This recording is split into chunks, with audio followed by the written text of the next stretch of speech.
Hello and welcome to the Auxies 2023. I'm totally stealing that name from Jason, thank you. You're welcome. It's not stealing if I give it to you. You know what, that's fair. And then this is the part where the intro gets edited in. No, wait, that's results. Presumably leaving in, and this is the part where the intro. just leave that in, and then we no, better yet, we just edit the intro in on top of us talking. And then the music is overpowering our voices. Yeah.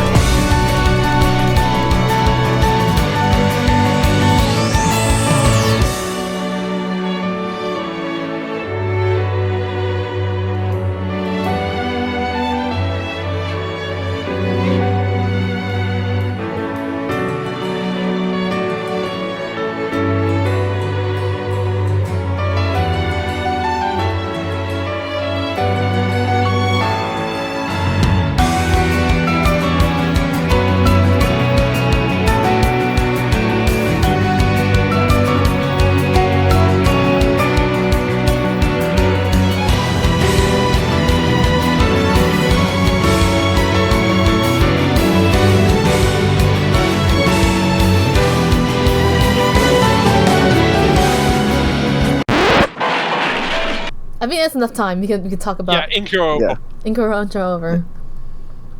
As always, it's me, your boy, the one, the probably only. I've made these jokes before, I don't know why I keep making them Mimi.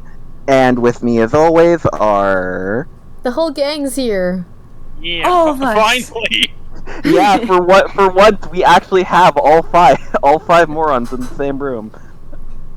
Not in the same room, actually, in the same Metaphorical hall. room. Metaphorical Yeah, room. the same metaphorical room. And metaphysical. Same metaverse. Yeah, Too. and Jason's here. I think at this point I've just kind of Pavloved him into coming along for the Auxies.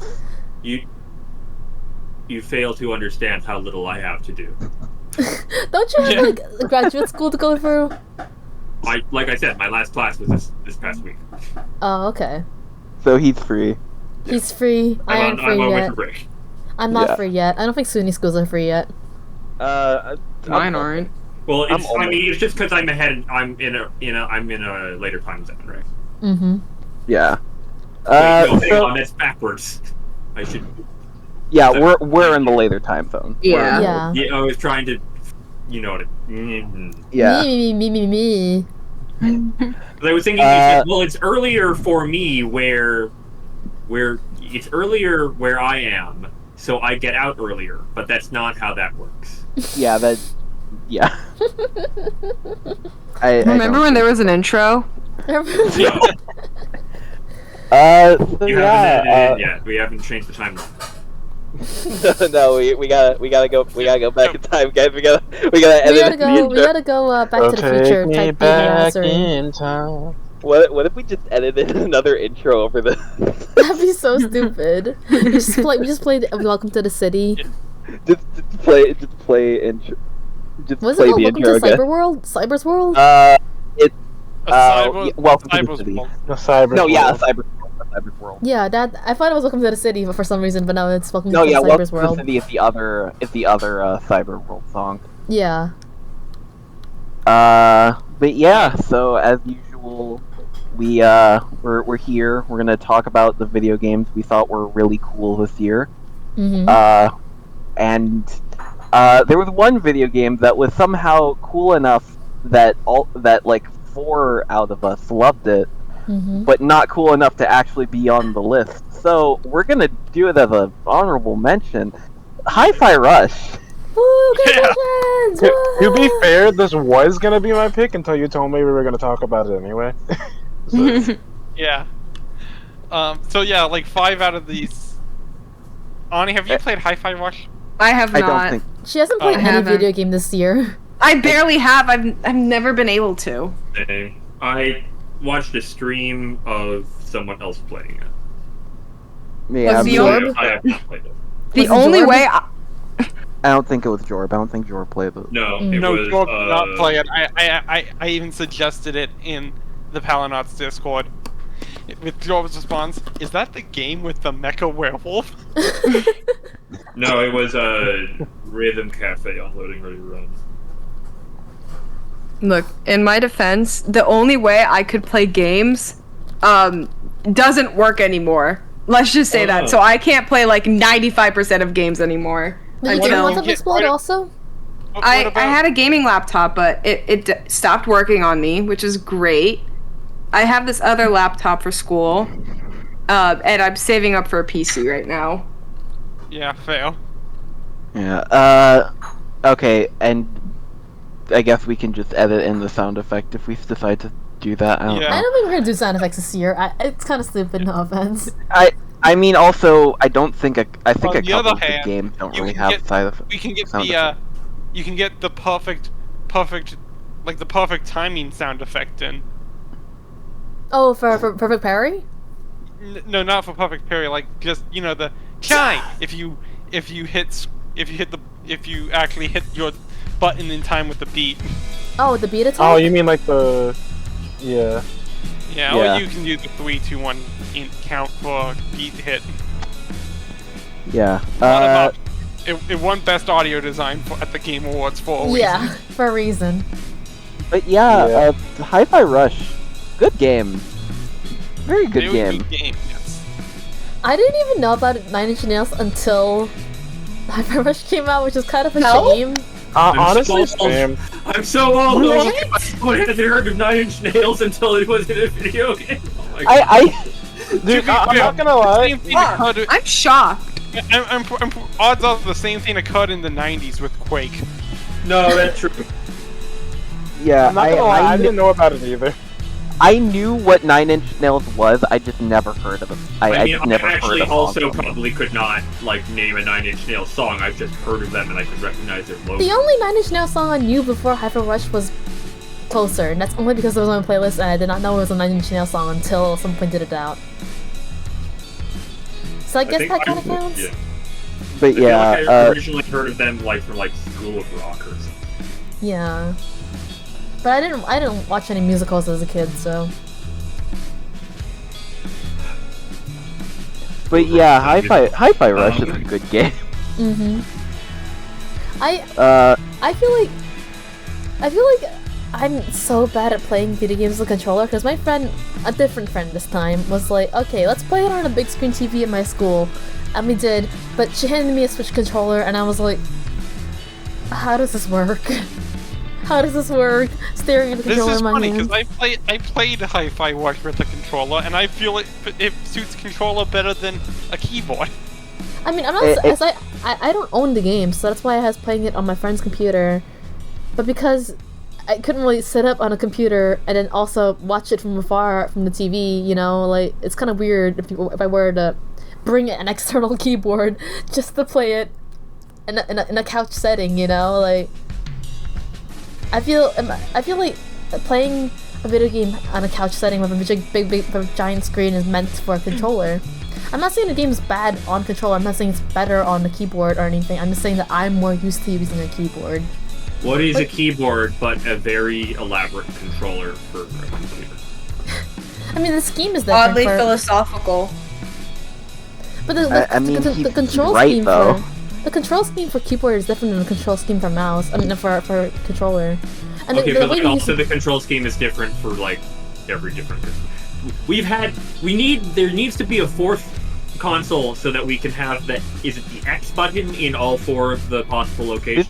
This is why Sega needs to make another console. Make an X button that's the P button. Put an X button on the left. Yeah. No, wait, it would be putting an No, X button on the Switch has right. it on the left. 'cause PlayStation has it at the bottom. Switch and has it on Xbox the top. has it at the top. Switch has it on the top, Xbox has it on the left, because I have an Xbox controller right next to me. PlayStation has it on the bottom, so we would need to have Sega make a controller that has an X button on the right. Good It's funny because fucking if you have me do a QuickTime event on PlayStation, I get it 100% every time. If you have me do a Yeah. QuickTime event on Xbox or Switch, GG's, bro. It's gonna take me 5 GG, seconds. easy.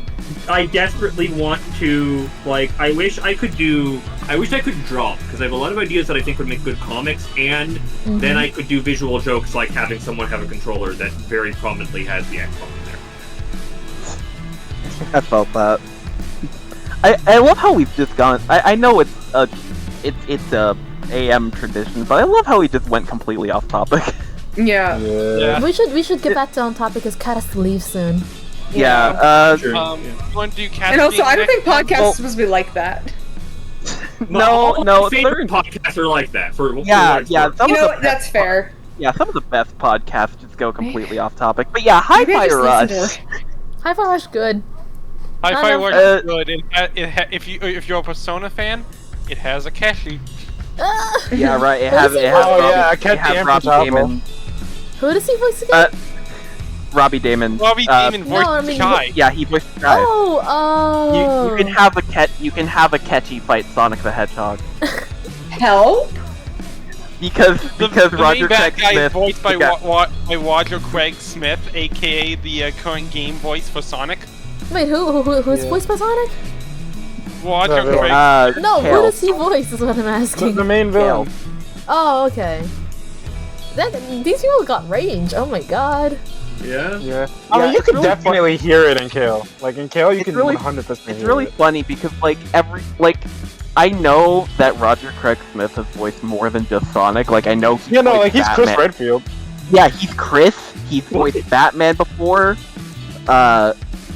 But I can't view him as anything but Sonic, and I mean that in the nicest way possible because I It's love so Roger funny. Craig Smith. Because There's a lot most of of what... actors like that, right? It's like no matter what you do, you'll be this thing, and then occasionally they'll wind up doing something else so well that then like there's like a gap of like who is the person that you like? What character can you like is this person no matter what to you? And you can like tell, but like what they saw first, and occasionally it'll be even enough that something will change. But like the one for me is like this was actually a live action actor example of it, but like I always the guy who played villain in Fringe is now way better known for a role in Chernobyl, but like I don't care. He's still the guy from that, and it's just like increasingly a weird thing for me. Like It's kind of like me with. It's It's kind of really like me funny with. because... Oh, sorry, go ahead. It's kind of like me with Charles Martinet because I know he's voiced in like so much stuff, and like I know he's like one of like his biggest roles was like one of the Skyrim dragons. I don't know which one because I the don't play only Skyrim. good dragon in Skyrim. Oh wait, no, I thought you meant good in a different way. I'm a bit stupid. But Like, yeah, You may be stupid. I may be stupid, but yeah, it's like obviously he's just Mario to me. yeah. But Kat, what were you Yeah. gonna say? I was gonna say it's really funny because most of what Roger Craig Smith has done is honestly he typically voices characters that are in way darker things than Sonic. Sonic is honestly more of the exception Yeah, to the that's kind of his stuff that he exception. does in the rule, but he's There's a still couple other- way more known He's for that. been doing Sonic for so long that it's just he's so well known for the role. Yeah. There's the thing of probably, God, do the kids still know about Airplane? No. I know No. about Airplane. I know I- about I- Airplane. I know vaguely Airplane? of Airplane. Comedy What's that? movie from. Oh, the movie! Oh, yeah. Yeah, What? the Yes, movie I know. Airplane. You just said airplane, I was like, what? Now the where am I thing supposed to you go from fly there? We should have been more clear. Yeah. And obviously, like it's already, it was already well before my time, right? I'm not I'm not that old. Jeez. Imagine. But it's one of those things where like my entire generation and probably the entire generation before me, and I don't know how generations work, but like know all those actors as comedy actors. But at the time, all those like the reason they cast all of them in that and why it worked so well is because all those actors had previously been known for doing very serious films. This is even funnier when you take into account Leslie Nielsen. Yeah, who went on to then do a bunch of comedy, but he had been known for doing serious stuff. Unless he was one of the exceptions, but I know like most of the actors were like very serious, Yeah. and so that was I like, think a thing. most of the actors were serious. And then I like how the inverse happened with Krampus, where it's like you got a bunch of like American comedy actors to be in a horror movie. So should yeah, probably give it to Kat. Hi-Fi Rush. Yeah, I love Hi-Fi Hi-Fi Rush. Rush. I've never played it. Hi-Fi Rush, guys. It has a robot cat that I like. Everyone loved the Oh, robot. Everyone loves 808. I really love Eight- 808. 808's best. I freaking love Yeah, like- 808. There's the comedy of its like movement sounds being taken from an actual 808 drum kit. Yeah. So like, I'm gonna quickly go through my thoughts. I suck at rhythm games, but this was a freaking fantastic game. Like, obviously I love the music. I love the freaking. I love the art design. I love the audio design. I mean, it won a game award for a reason. But yeah, very epic game. Jason suddenly got incredibly quiet for me. What? I wasn't saying anything. I heard like sounds coming from the mic. I have a notebook out. I was doodling. I guess it was too close to the microphone. I apologize. Okay. How dare you do it so close to the microphone? How dare you draw? Oh my god. Sorry. Anyone want to like rapid fire thoughts before we move on? I enjoyed. This was I think like one of the more fun games I had this year because it's just it was just like, oh boy. I played it over a weekend. Like I beat it over the weekend and it was like, that was a fun experience. I'm still mad that they made. No, go ahead. I'm still mad that Chai's white. What? On one hand, like I understand why, but I mean you also have Peppermint and Yeah, there's a lot of representation in that game. I'm not gonna discount that. I guess Yeah, I if was we had gonna more say- more POC actual main characters. Yeah, that's fair. Fair enough. I wouldn't be mad that Chai's white though. I'm This not is- mad. I'm this just is a beauty. exaggerating my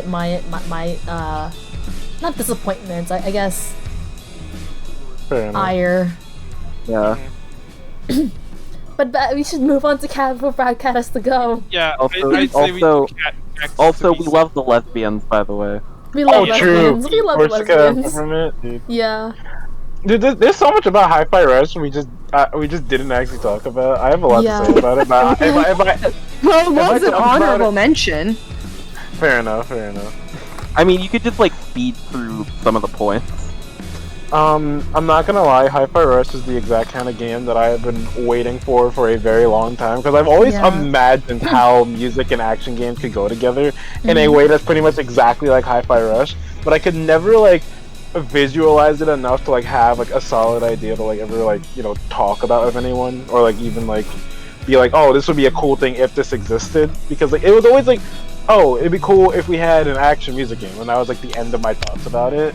But then like Hi-Fi Rush came out, and it was like, holy shit, this is exactly like the kind of stuff I've been wanting to talk about with people. Like this is like literally these ideas I've been having, like visualized. Like one it's thing incredible. I'm so happy to see this. One thing I really do want to say, like two wishes. One, have you guys seen footage of the UE4 VR injector? Like The someone what? made The an Unreal Engine. injector for VR headsets that can convert pretty much any Unreal Engine 4 game into a VR title. Oh. And in some cases, if it's like first person, even allow like motion aiming and all that. Oh? And Oh, what if I that's told pretty you, cool. Hi-Fi Rush is compatible? What? No way. It's not first person. You're still a Okay. camera looking around shy, Yeah. but you can essentially look around the level Mhm. while you run through it. Oh in my 3D. god. That's so Also, amazing. If mod support comes up, I have been The hoping future is now. custom Future is mods now, in the old man. future. I don't know if this is possible yet. If it does, please let me know. But as soon as we get custom songs into the game, it's all Oh, it's over. It's over. It's over. Yeah. Bro, Beating imagine up like- like, I imagine was like gonna say, instead of invaders must die, it's like a bad apple. Oh my god. Nah, God. yeah, fighting Kale to the fire and the flame. You're What- cutting in and out, Mimi. Cutting in and out again, Mimi. Oh gosh. Freaking. You're fine now. You're fine now. Okay.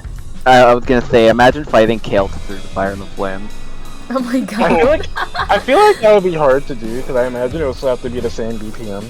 Yeah. Yeah. Oh, right. I mean, maybe you could like mod the BPM, but like, One You difference probably have to with change the song itself. specifically Yeah. in that case, the one and two with kill specifically, is that some of his attacks are coded to only fire at certain points in the track. in the song. Yeah. Yeah. Okay, that's fair. I think anyone else though might be fair game. Mm-hmm. Anyway, I think we got all our thoughts cleared out for Hi-Fi. I think so, unless anyone missed anything. Did anyone miss anything? All right. So we're gonna come back to Jason's game eventually, but for now we're moving to Cat's game. Cat, This go up. this is where we put the sound effect, I guess. We haven't even found any sound effects. We'll We find can them pretend. later. I'm We'll kidding. find them later. What you buying? Wow, guys, that was a really cool sound effect. Yeah. Yeah. That sound effect. Very Cat, awesome. What's your thoughts on the RE4 remake? I think the RE4 remake is very good. Like they changed a lot of issues with the original game. Like I think the original game is amazing already. Mhm. Like that is Capcom's baby right there. Like, I mean, so I have It's played the considered original. one of the best games of all time for a reason, I think. yeah, no, it is. And it's like there was no shot this remake was ever going to be bad because like Capcom would not allow it to be bad. Capcom was like, no, you may like- not. RE4 is their This is child. They where were they not. put all their effort of making sure a game isn't bad. They put it Yeah. all into Yeah. this game. Mm-hmm. Yeah, no, because if this game was bad, like that was GG's. But like, Yeah, I think No more if Capcom this for the game rest was of my bad, life. yeah, I think if this remake was bad, no one would trust Capcom like ever. Mm-hmm. you know, like RE4 like is their child. They were going to cherish it, love it. Like they're like RE3 remake died, so this game could live. Like honestly, but freaking, It's funny because like from what I hear, RE3 remake isn't even that bad. It's just like it's like so forgotten when you put it next to RE2 remake and then RE4 remake. yeah, it has its issues. It's not as bad as people sometimes say it is, but it is like lacking in my opinion. Yeah. RE4 remake is very, very solid. Like, I think in a lot of aspects it's better than the original, and like, I think like the way they wrote the characters is a lot better. Like Krauser and Ashley especially, because Krauser just didn't really get anything outside of being a character. Like they kind of just had him be there to be a character you could play in the original. But in the remake, they actually gave him like more of a motive and a reason for being here, and like more of a connection to Leon and like their past and stuff. So it actually feels like Leon has more of an emotional connection to this, rather than it just being said like, "Oh, we used to work together," and then that's really all they talk about, and then he just kills him. Didn't they also give him like a genuine fight that wasn't just? Well, I mean, I know he has like the. Oh, you mean like the QTE thing? Yeah, in the original they had the QTE. Honestly, the original has the funniest QTE of all time, where you have to click X to respond to him when he talks to you. That is was a QTE. that is the most That's godlike so QTE I've ever That's seen. just me. Yeah. It's kind of like the But- Katana Zero, like press the button to hang up on the guy so you can get the bad ending. Yeah, press X to hang out with the boys. Press X to doubt. Press X to catch a girl in Hi-Fi Rush. Yeah. I'm kidding. Speaking of Hi-Fi Rush, Corsica best girl, but anyways. Corsica is best girl. Honestly, Corsica is just- my favorite character. Like, regardless of that, like, I get it. I absolutely get it. But I prefer Peppermint. This is like Ray and Asuka all over again. We've been doing this I for totally so know what many this years. means. I should make this That's clear. No, like, the nature I- of the flat circle I of need time. to get Persona You 5. see the difference is that I respectfully disagree rather than frickin' Ray versus Asuka, where like you have one side just trying to have a normal conversation, and the other's like, "Shut up, you're stupid, and you're a poopy face."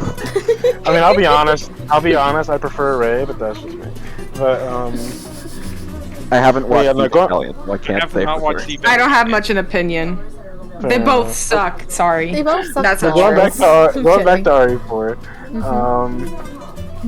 Yeah, no, I think overall it's a really amazing game. Like it's like they added so much personality to the characters like Luis and Ashley. Like when they're with you, they're like they have more like call outs. Like if someone's behind you, they'll actually call it out. Like if you get like if you get like a headshot, they'll compliment you. Like it's really cool how they add like little things like that to give them a lot more personality. And like Ashley, and then you have Ada, who apparently, according to everyone, just got worse. Ada's worse. Oops. I'll be honest. Ada is worse. That is like the one exception to the characters all improved. Ada's just worse because like they took away a lot of her like flirtatious nature. They took away like, her girl boss. Yeah, they made her less of a girl boss. They made her less flirty. The way she talks is more monotone. Like a lot of people really don't like the voice actor. Like I don't love her new voice, but like some people did take it a bit too far with that, like on social media and stuff. But that's the story. This is a given with social media, though. Yeah. But yeah, no, it's like I think overall, just RE4 Remake is very much worth it. Whether you have played the original or you haven't, I think it's either way you get like a ton out of it. So it's like very, very, very good game. Yeah, I haven't played it personally, mainly just because I'm not a huge Resident Evil person. But like from what I've seen, I can tell it's a very well done game. Yeah. I really like Resident Evil. Okay, next person. Next person, that's me. No, that's Jason. No, I thought normally you were first, and then we just moved cat ahead. Oh no, Jason was first. We go in reverse order usually. Oh. So yeah, Jason's first. Sound effect. I actually don't even know what sound effect would be in this game, honestly. Is the funny part. God, does it make a noise when you pick up the pristine blade? I was gonna say we just get like a voice clip of Jonathan Sims saying something funny. Yes! Yeah. Behold, the perfect woman. Right, okay, so, yeah, my game of the year is Slay the Princess. Oh, that's a very good one.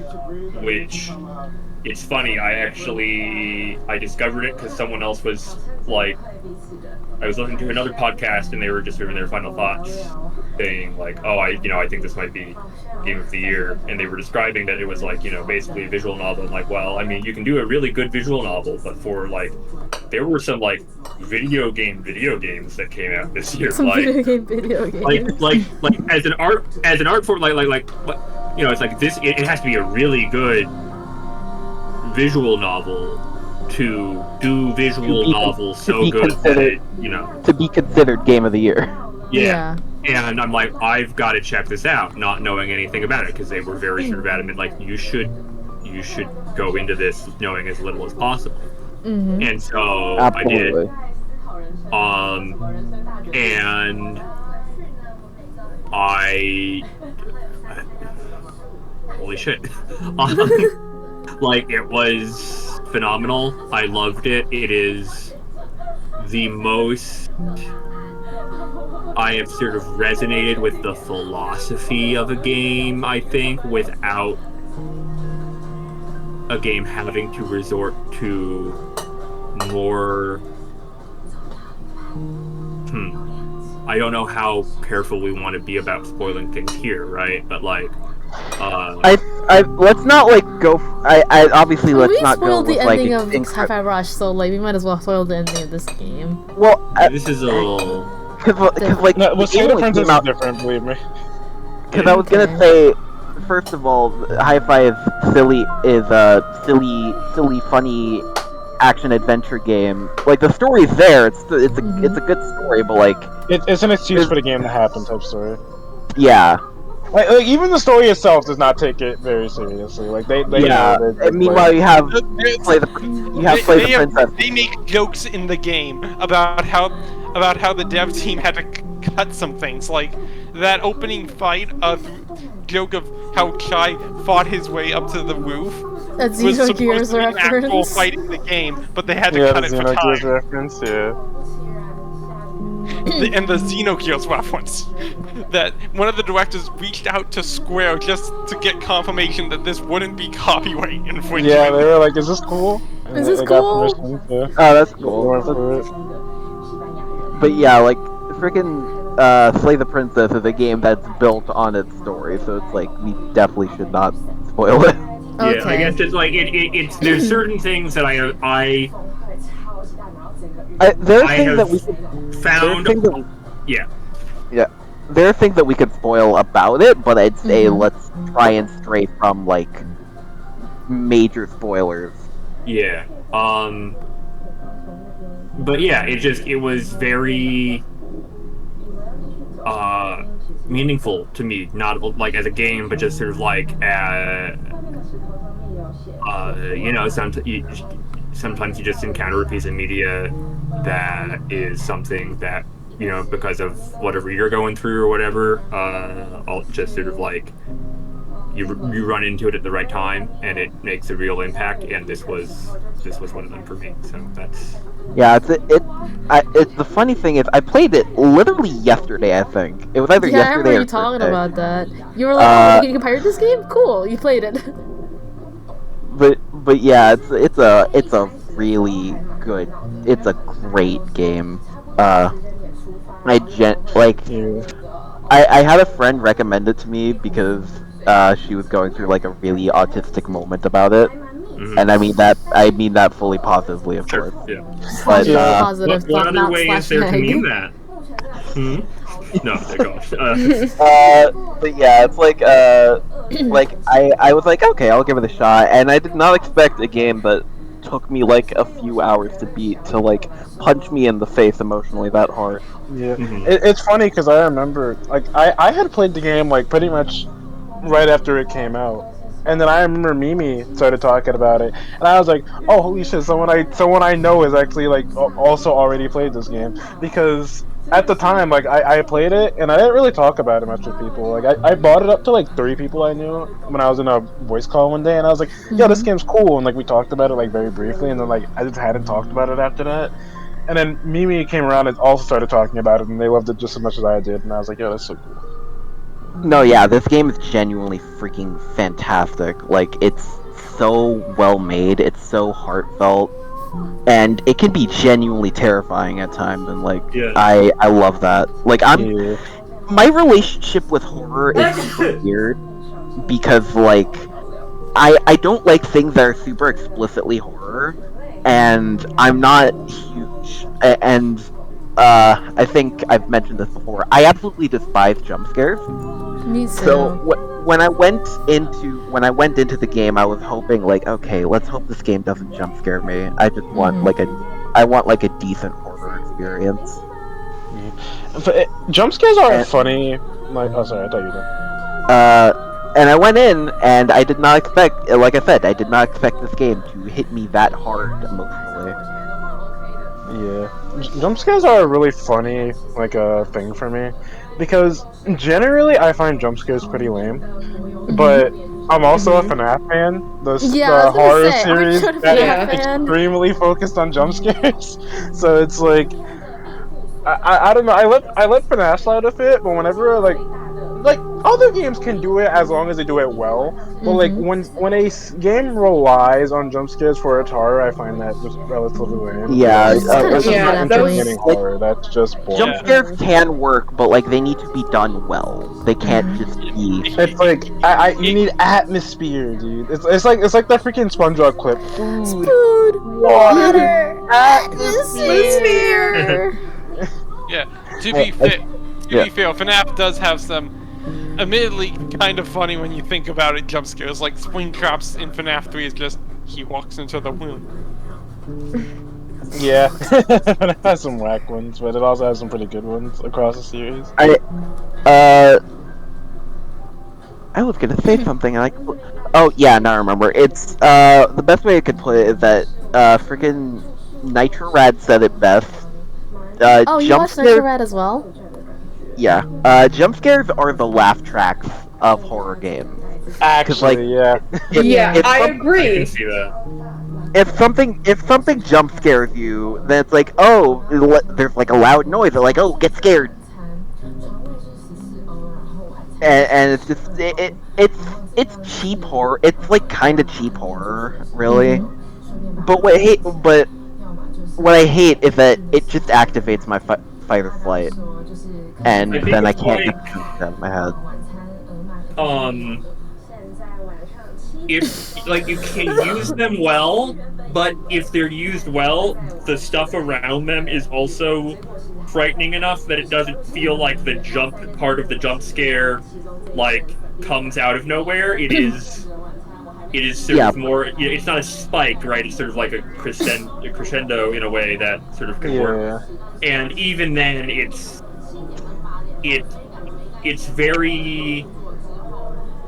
very hard, right? You have to have the right amount of tension that it doesn't feel like it comes out of nowhere. It feels like I know it is coming, and it happens quickly enough that it doesn't like I don't know. It's definitely one of the hardest things to do well, and I think that generally the fact that it is a thing that horror leans on rather than a thing that it is very hesitant to do because it's so hard to do is sort of indicative of like why a lot of horror movies yeah, like I am generally a very big horror fan, but I'm also like horror is the only genre I am generally pretty picky over.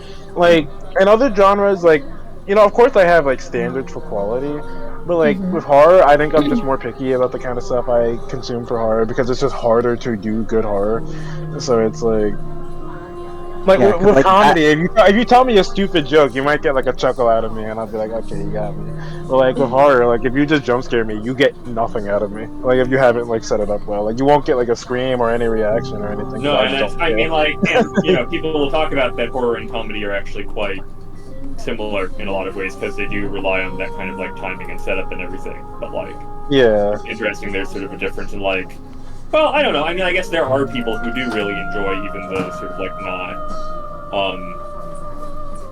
not good horror, but overall it's not. I mean, there's some horror movies that are like so bad that they're good in a way.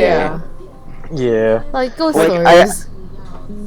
Ghost Stories. Well, Ghost Stories. That's mainly because of the voice dub. acting, really. Yeah, the dub. English dub. Yeah, I mean, you know, I think there's also like there's bad, but is fun to like, you know, MSD3K with your friends, and there's bad and this actually just sucks, right? And and then I think what's also a great thing is like bad horror's gotten to a point where like people can make movies that are purposefully bad horror, and like. They don't work, right? Like that's sort of the problem. I think the ones that I know of, like, they don't. You can't do it on purpose. No, I actually saw one that I really want to watch. That hold on, let me remind myself of the name of it because I posted it a couple of times. Bad CGI Gator. I saw that. I saw the trailer for that. Yeah, I really want to watch that because it looks like the peak of like, oh, this is supposed to be parodying like that era of like putting CG into all of the horror movies and like, oh, this is super scary.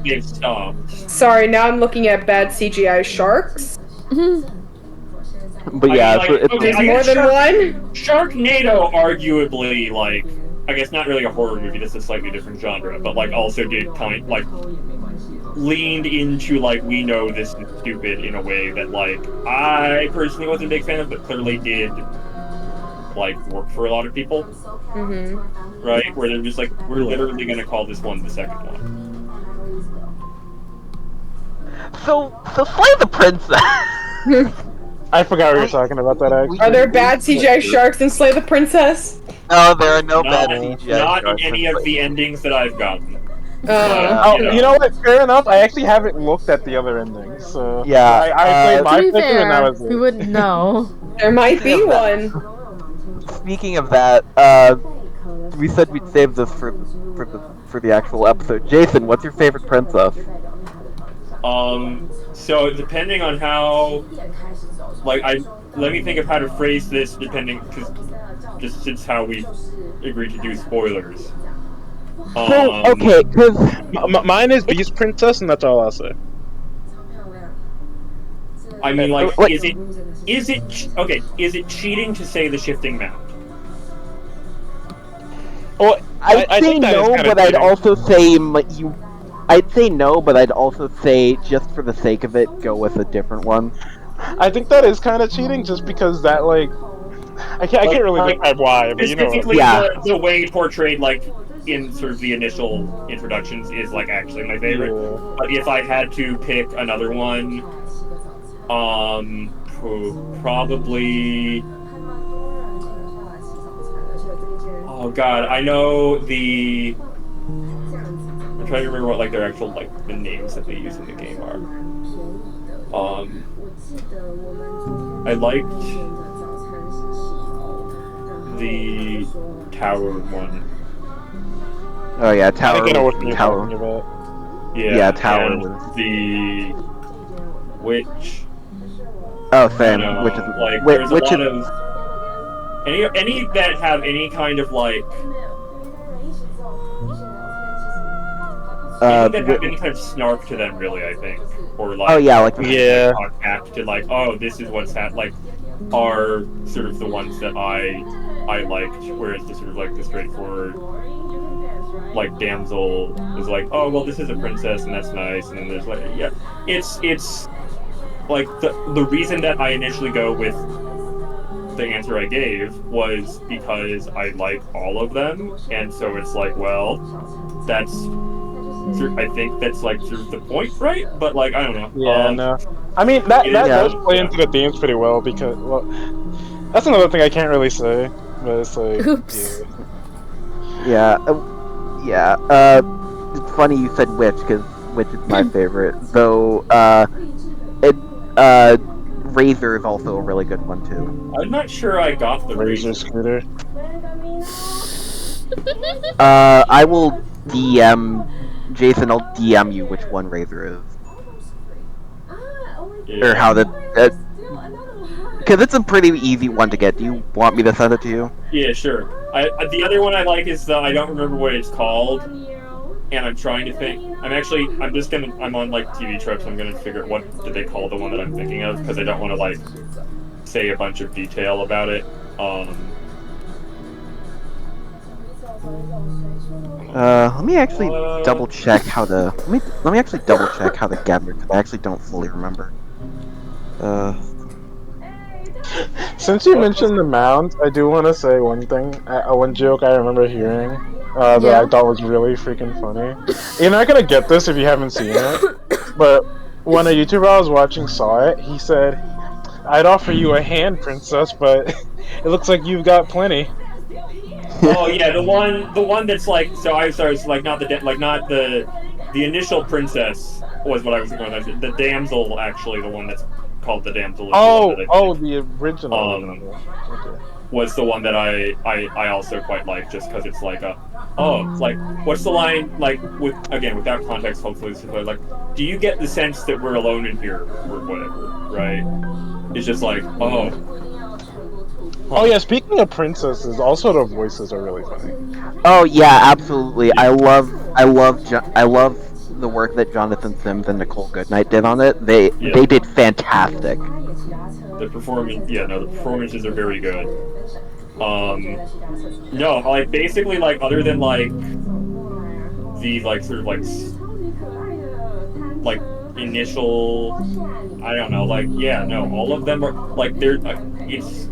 I think it is a good thing about the game that it is very hard for me to be oh yes, this is my favorite, and I have to go for a weird meta answer.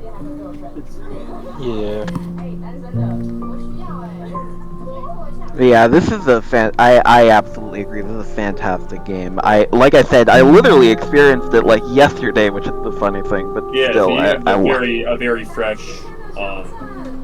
Yeah, like I said, I played this when it came out, because I saw it pretty much day one on Steam. I saw Manly Badass Hero play it, and I was like, okay, I don't want to click on this. I'm too scared. Honestly, I would recommend like giving it a shot on your own. Fun fact that I learned from my friend who was autistic about it. The devs are actually completely fine with you pirating the game. Yeah, I remember hearing about don't have to Yeah. capture it. It's funny because like y'all were saying that like, oh, this game seems like scary. It's like a horror game. The entire time I was playing it, I never actually like thought of it as a horror game. Like, No, I really... think it was described to me as having psychological horror thriller elements, and I think that that's like true. And there's some gore, but it's not. It's like it is horror, but it is also other genres in a way that makes the horror not as prominent. Like you Yeah, even it's- like it's The horror is kind of like a back. element, right? But it is not a horror game, I would say. Yeah, the horror is kind of a Yeah. background. The horror is kind of like a background thing to actually like explore the story. Like it's there, but it's not like super prevalent. I think a large part of the reason I didn't think of it as a horror game while playing it is because of the emphasis on this is a love story that the game tries to put on you. And like, not honestly going into it, I did think like anytime there was a moment where I was like, oh, is this like supposed to be like a horror game or something? Like I would just think like, no, they're probably using this to play into something. So I would kind of just like backtrack on my thought each time because of that. Yeah. Yeah, Alright, that's fair. so to counter your question of favorite princess, my question to you, Mimi, is what your favorite voice? I kind of love all of them, but if I had to pick one, I'd say the skeptic. Yeah, I think I would agree probably. Mimi, it's so funny because literally as soon as after you said your answer, I was gonna say mine, and I was thinking the same thing. Because like, I love how the skeptic, like every chance he gets, he's like, "No, we can't trust this guy." And then when the narrator like actually tries to say something, he's just like, "Nah, it's okay." He's just like, "No." Though I love admittedly the hero is the voice of the smitten does get a little grating. I like the voice of the smitten because he is just like incredibly down bad. Like no matter what. It's sort of like it has sort of like a bell curve of like, this is annoying. Okay, now this is annoying again. Like I don't know. I will say the voice of the smitten appears in the Razor route, and you need to see that for yourself because it's honestly kind of hilarious. Yeah, because I don't think I got that one. It would have been very funny if after you had said the voice of the skeptic, if you'd be like, oh, that's funny because I was going to say it's the voice of the contrarian. I don't think I got that one. But... he doesn't appear in too many routes, so that's fair. I think I might have gotten him, but I mean, don't remember. like you still have, I feel like you don't run into him much, but doesn't he still show up in like a couple of the other scenes where there are numbers? Okay, so maybe I might have just not like the contrarian. I only really acknowledged the ones that were there with me for like longer periods of time. The contrarian shows up in the stranger route, so I don't know if you guys took that route. Yeah. But yeah, this game is very special. I honestly very good game. I very much recommend it. Jason, any closing thoughts? No, I really think that's sort of all that can be said without spoiling anything. Yeah. Very much. I mean, I think there may be. If we're naming our awards at the end, there may be a spoiler that'll only be a spoiler after the fact there, but otherwise, like, I think. I don't know what else to say. Should check it out. It's not a long game, right? You can get through it pretty quick, like we and it's very replayable too. Definitely. Because like I've played it, I loved it. I did a bunch of I did go past like what you actually need to do to get I guess theoretically true ending or whatever. But like there were clearly a couple that I'm like, oh, I didn't do that. I can go back and check it out. So that's also very cool. Yeah. I guess we're good to move on then. We can do my game now. Yeah, I was gonna say Brick's game is next. Is where we Luna's put in muted, the though. sound effects. I'm still here. They're just background noise. Oh, sorry. Yeah. I'm sorry. So Brick's game. Yeah, Spidey 2. I love when the spiders, man. I love when the spiders, man. So true. Sound effect. Surprise! The spider was man the whole time. Whoa! Whoa! No way! Right, So, Underneath the mask is the a Scary door. This kind of reminds me of slightly off topic, similar gameplay style, but it reminds me of how the Batman Arkham subreddit is going completely freaking insane. Why? And like Why? post because they haven't had a game since like 2016, I think. Oh. But yeah, so it's 2015. So you just have like these ridiculous nonsense posts. I mean, if Silksong hasn't come out yet and people are still going insane over that, I don't think that. I think that this must top it. Like, Silksong is nothing compared to Silksong's not coming out in the next 3 years. Yeah, I think that Silksong pales in comparison to the Arkham. You said it was, how old is the game? The game came out in 2015. Yeah. Yeah, it really pales in comparison. We ain't nothing. We ain't shit. 2010 in like 2 years. But I'm gonna be honest, I have never waited for a game as long as I have waited for Pikmin 4. Because they said they were making that like right after Pikmin 3. We didn't get that game for 10 years, so... Damn. Pikmin gamers must be... Your first 10-year wait for something that the developer promised? I'm not gonna lie, this year has been big for me, because... You know what else I have been waiting for almost 10 years? The FNAF movie. That also came out this year. Yeah. So, like, honestly, like, this year was big for me, because I got both those This year things. was a But golden I've year been for waiting, video like, games. I've been waiting a large part of my life for both of those things. I mean, then again, Anyways. this year was a great year for video games. Go ahead, Burke. Anyway, Spider-Man 2, let's get back on topic. That's a weird subtitle for the game. Sorry.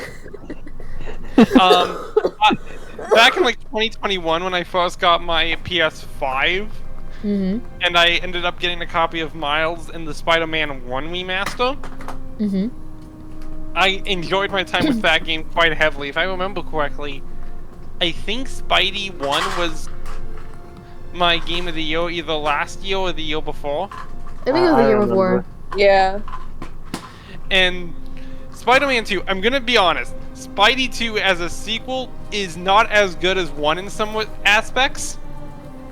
But it's also still a really good game. Spidey 1 was a good game. This is still a good game.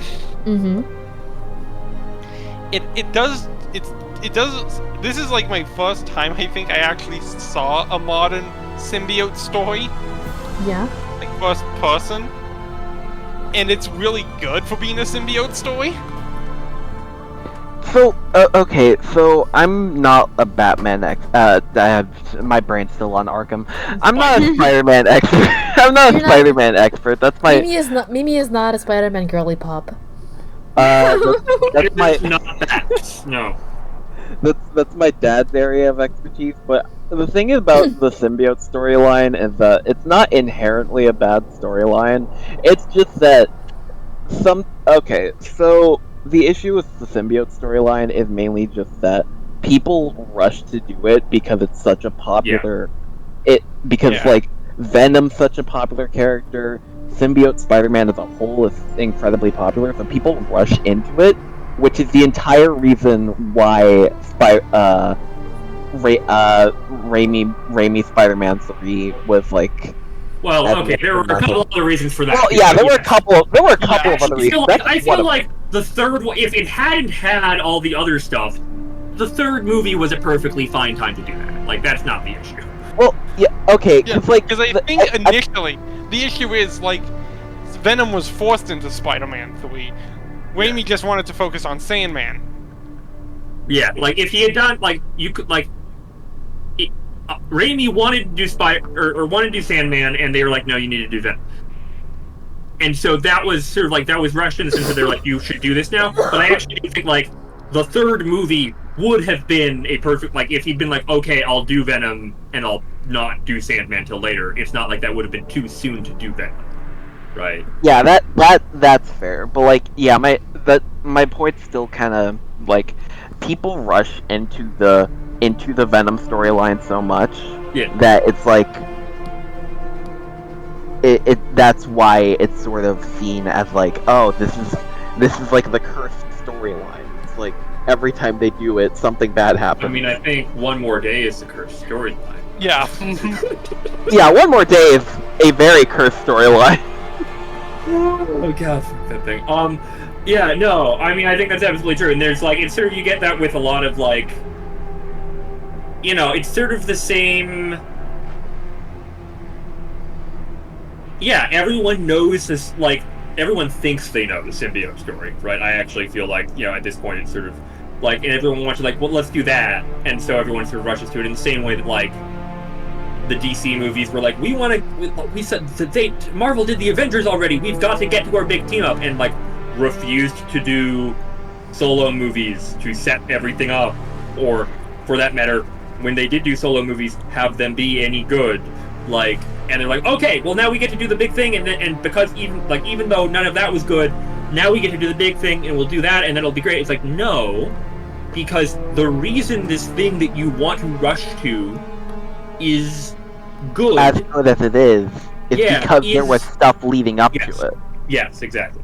Now that being said, like the original symbiote story, there's a lot of stuff in that you don't.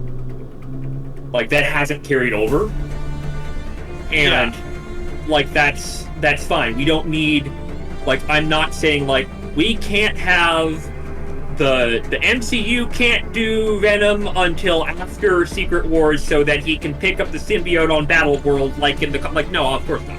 But like, you got to have Spider-Man established as Spider-Man before you can have the symbiote make sense and have like the black suited Spider-Man have that be like a contrast.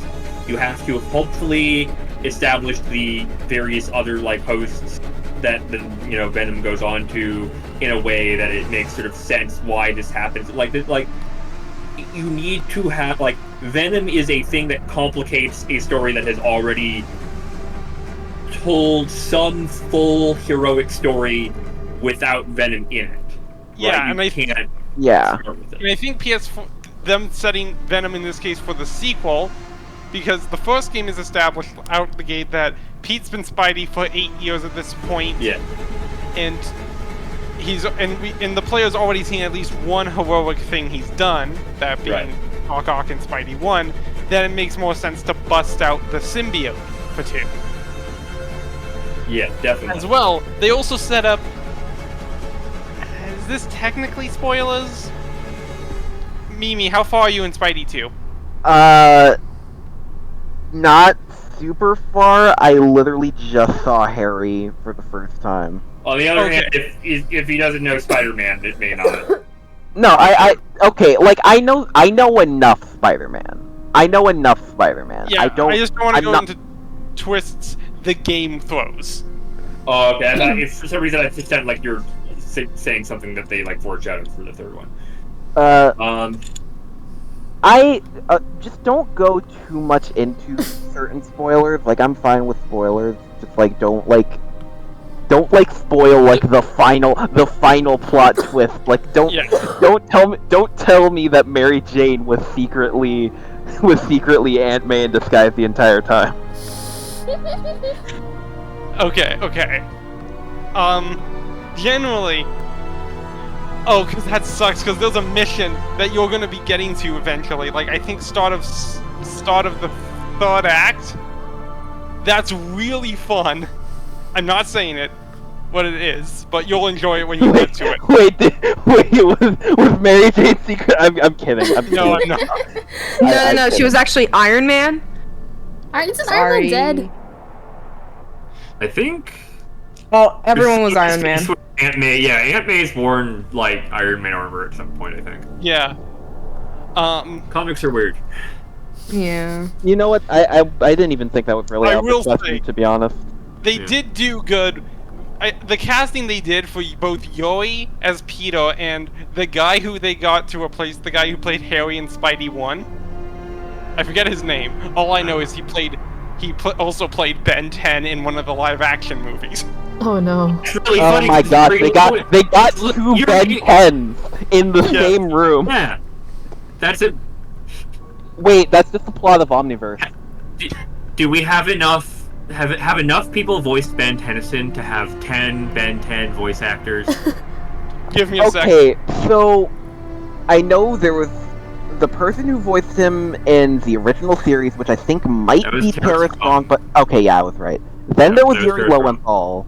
Then there's the third. Then there's the one They from did, the. I never actually saw much of they did a full I loved Ben 10 so much. I never when they did the Same. I never, I could not watch the reboot. I've heard it's alright. I've heard it's the yeah, best. I've heard it actually does get better and gets back to doing big lore stuff instead of being silly. Oh, it's for kids, so we don't have to actually have a coherent plot. Yeah. But it started that way, and that annoys me because I've Alien Force heard actually, I've heard that it's the best of the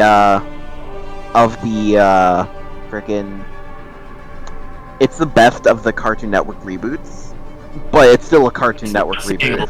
Oh. Yeah, because apparently And for the Omniverse finale, already kind of messed a bunch of stuff up right at the end anyway. But apparently whatever. Anyway, we're getting off track. Point being, yeah.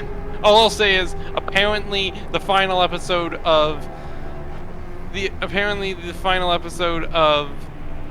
Ben 10 is a crossover with all the other Ben 10s. Well, not the final episode. not the final episode, unfortunately. There are a couple of different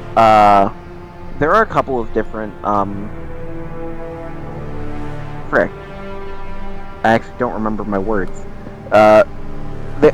So there were a couple of different episodes where a bunch of different Ben's voice were in the Same room. Yeah. No, that's. I have very mixed feelings about Omniverse as a whole. Okay, so apparently the reboot has Tara Strong voicing Ben again, so. Oh, okay. So we're probably short then. Well, I mean, there are the different versions of Ben. There's Ben 10K. Oh, okay. If we count, I don't know who voiced Ben 10K. And there's at least 2 live action. So there's right. So there's 3 Ben 10K voices. There's Fred Tatasciore. yeah, I'm saying that wrong. Sean. Sean. He's Shax or whatever his name is in Lower Decks. Sean Donnellan and Judd Nelson. All right. So I actually think we might have 10 then. Yeah, we could have 10. Right. If we have 3 10Ks and we've got Tara Strong and Yuri and 2 live action, and yeah, we're still not quite there, but we're getting close. Well, Just give it a few more years. Give it a few more years. Well, first of all, does Gwen 10 count? Well, so I was specifically saying the character of Ben Tennyson, so I would say no. Okay, yeah. I'm sure a couple of the alternate Bens had different voices, but yeah, probably. I don't know, but yeah, apparently in the finale of the reboot, for 15 and 16-year-old Ben 10, Yori reprises his role. Oh, cool. All right. Well. Oh, that's cool. I actually didn't know the reboot ended. I mean, I guess it has been a while now, hasn't it? Yeah. Yeah, we're getting old. All of us are getting old. You guys can't get old because you're all super young compared to me. Well, I'll say is Half-Life 2 turns 20 next year. It came out in 2004. Yeah, I forgot about that. Oh my god. Cave Story turns 20 and next year. Cave Story came out December 20th, 2004, so that's in. But all in all, Spidey. Oh shoot! I can talk about gameplay. Spidey 2 is a good step up in gameplay. Anyways, away from Ben 10, let's go back to Spider-Man. If they made a game like this style, but for Ben 10, that would be the best thing ever. Oh, absolutely.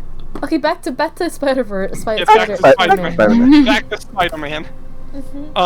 I'll say this: the game plays a marked improvement over 1. Like the parry system, I've heard people complain about it. I have no issue with it. Like, sure, with some enemies it's a nightmare to parry. Yeah. But when you do get it, when that animation plays, it's really fun to see it come back.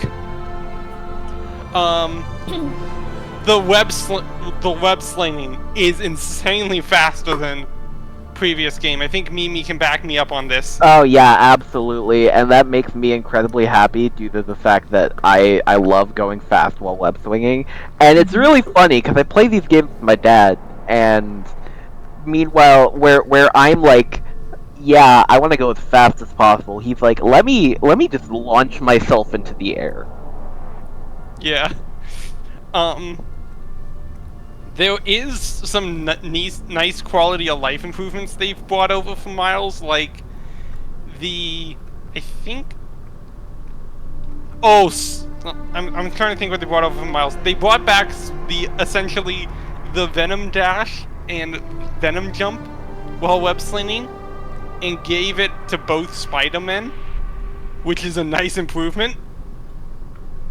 The web wings. Oh, the web wings are great.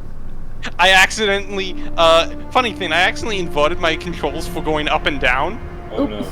Oh, and I can't change it back. I got used to that in real life. Oh.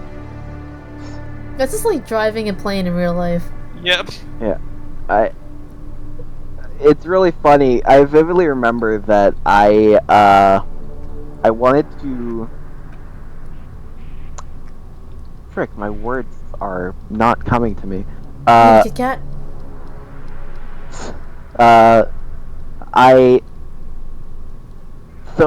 I didn't know that, because they give you the tutorial on like the wind tunnels later. So my dad and I found like area where a wind tunnel starts, and we were like, hey, what does this do? So we kept trying to figure out what it did. And it's like once we found out what it did, we were having a blast because of how fast we could go with the web wings. Yeah. The suits in the game too. I will say some of the suits are really good. I'm gonna try to stick to leveling reward suits, but I mean, I have the DLC and the pre-order suit. I just have the pre-order suit. I just had the pre-order suits, albeit I disabled the early unlock in my game settings. I enjoy. There's like there's like a lot of movie suits. If I had one criticism about the game, it's that.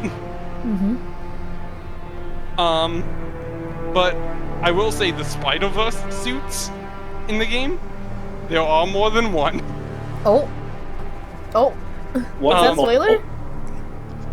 I doubt that's a spoiler.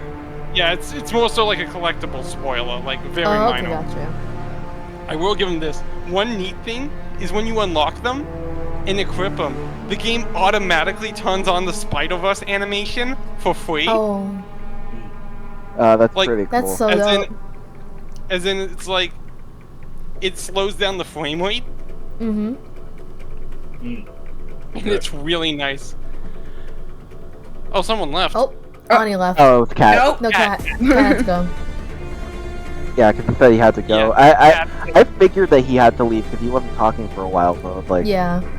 Yeah, I will say, to end, help wrap it up, the symbiote, playing as the Pete and with the symbiote. Oh boy, is that fun! Yeah, I can't wait. I'm gonna try to keep it brief because I know. I'm just gonna try to keep the gameplay that was shown in trailers because I know Mimi hasn't gotten there yet.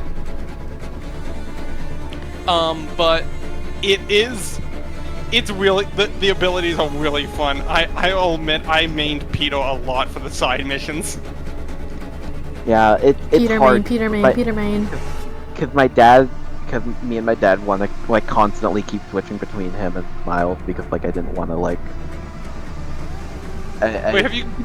We don't want a power level 1 and then we're forced to play the other, and it's just like, oh, we have none of the abilities that we were using on Miles on Peter. Oh no. Yeah. I will say, I'm trying to think what I was gonna say. Wait till they add a third in the next one with Ben Riley.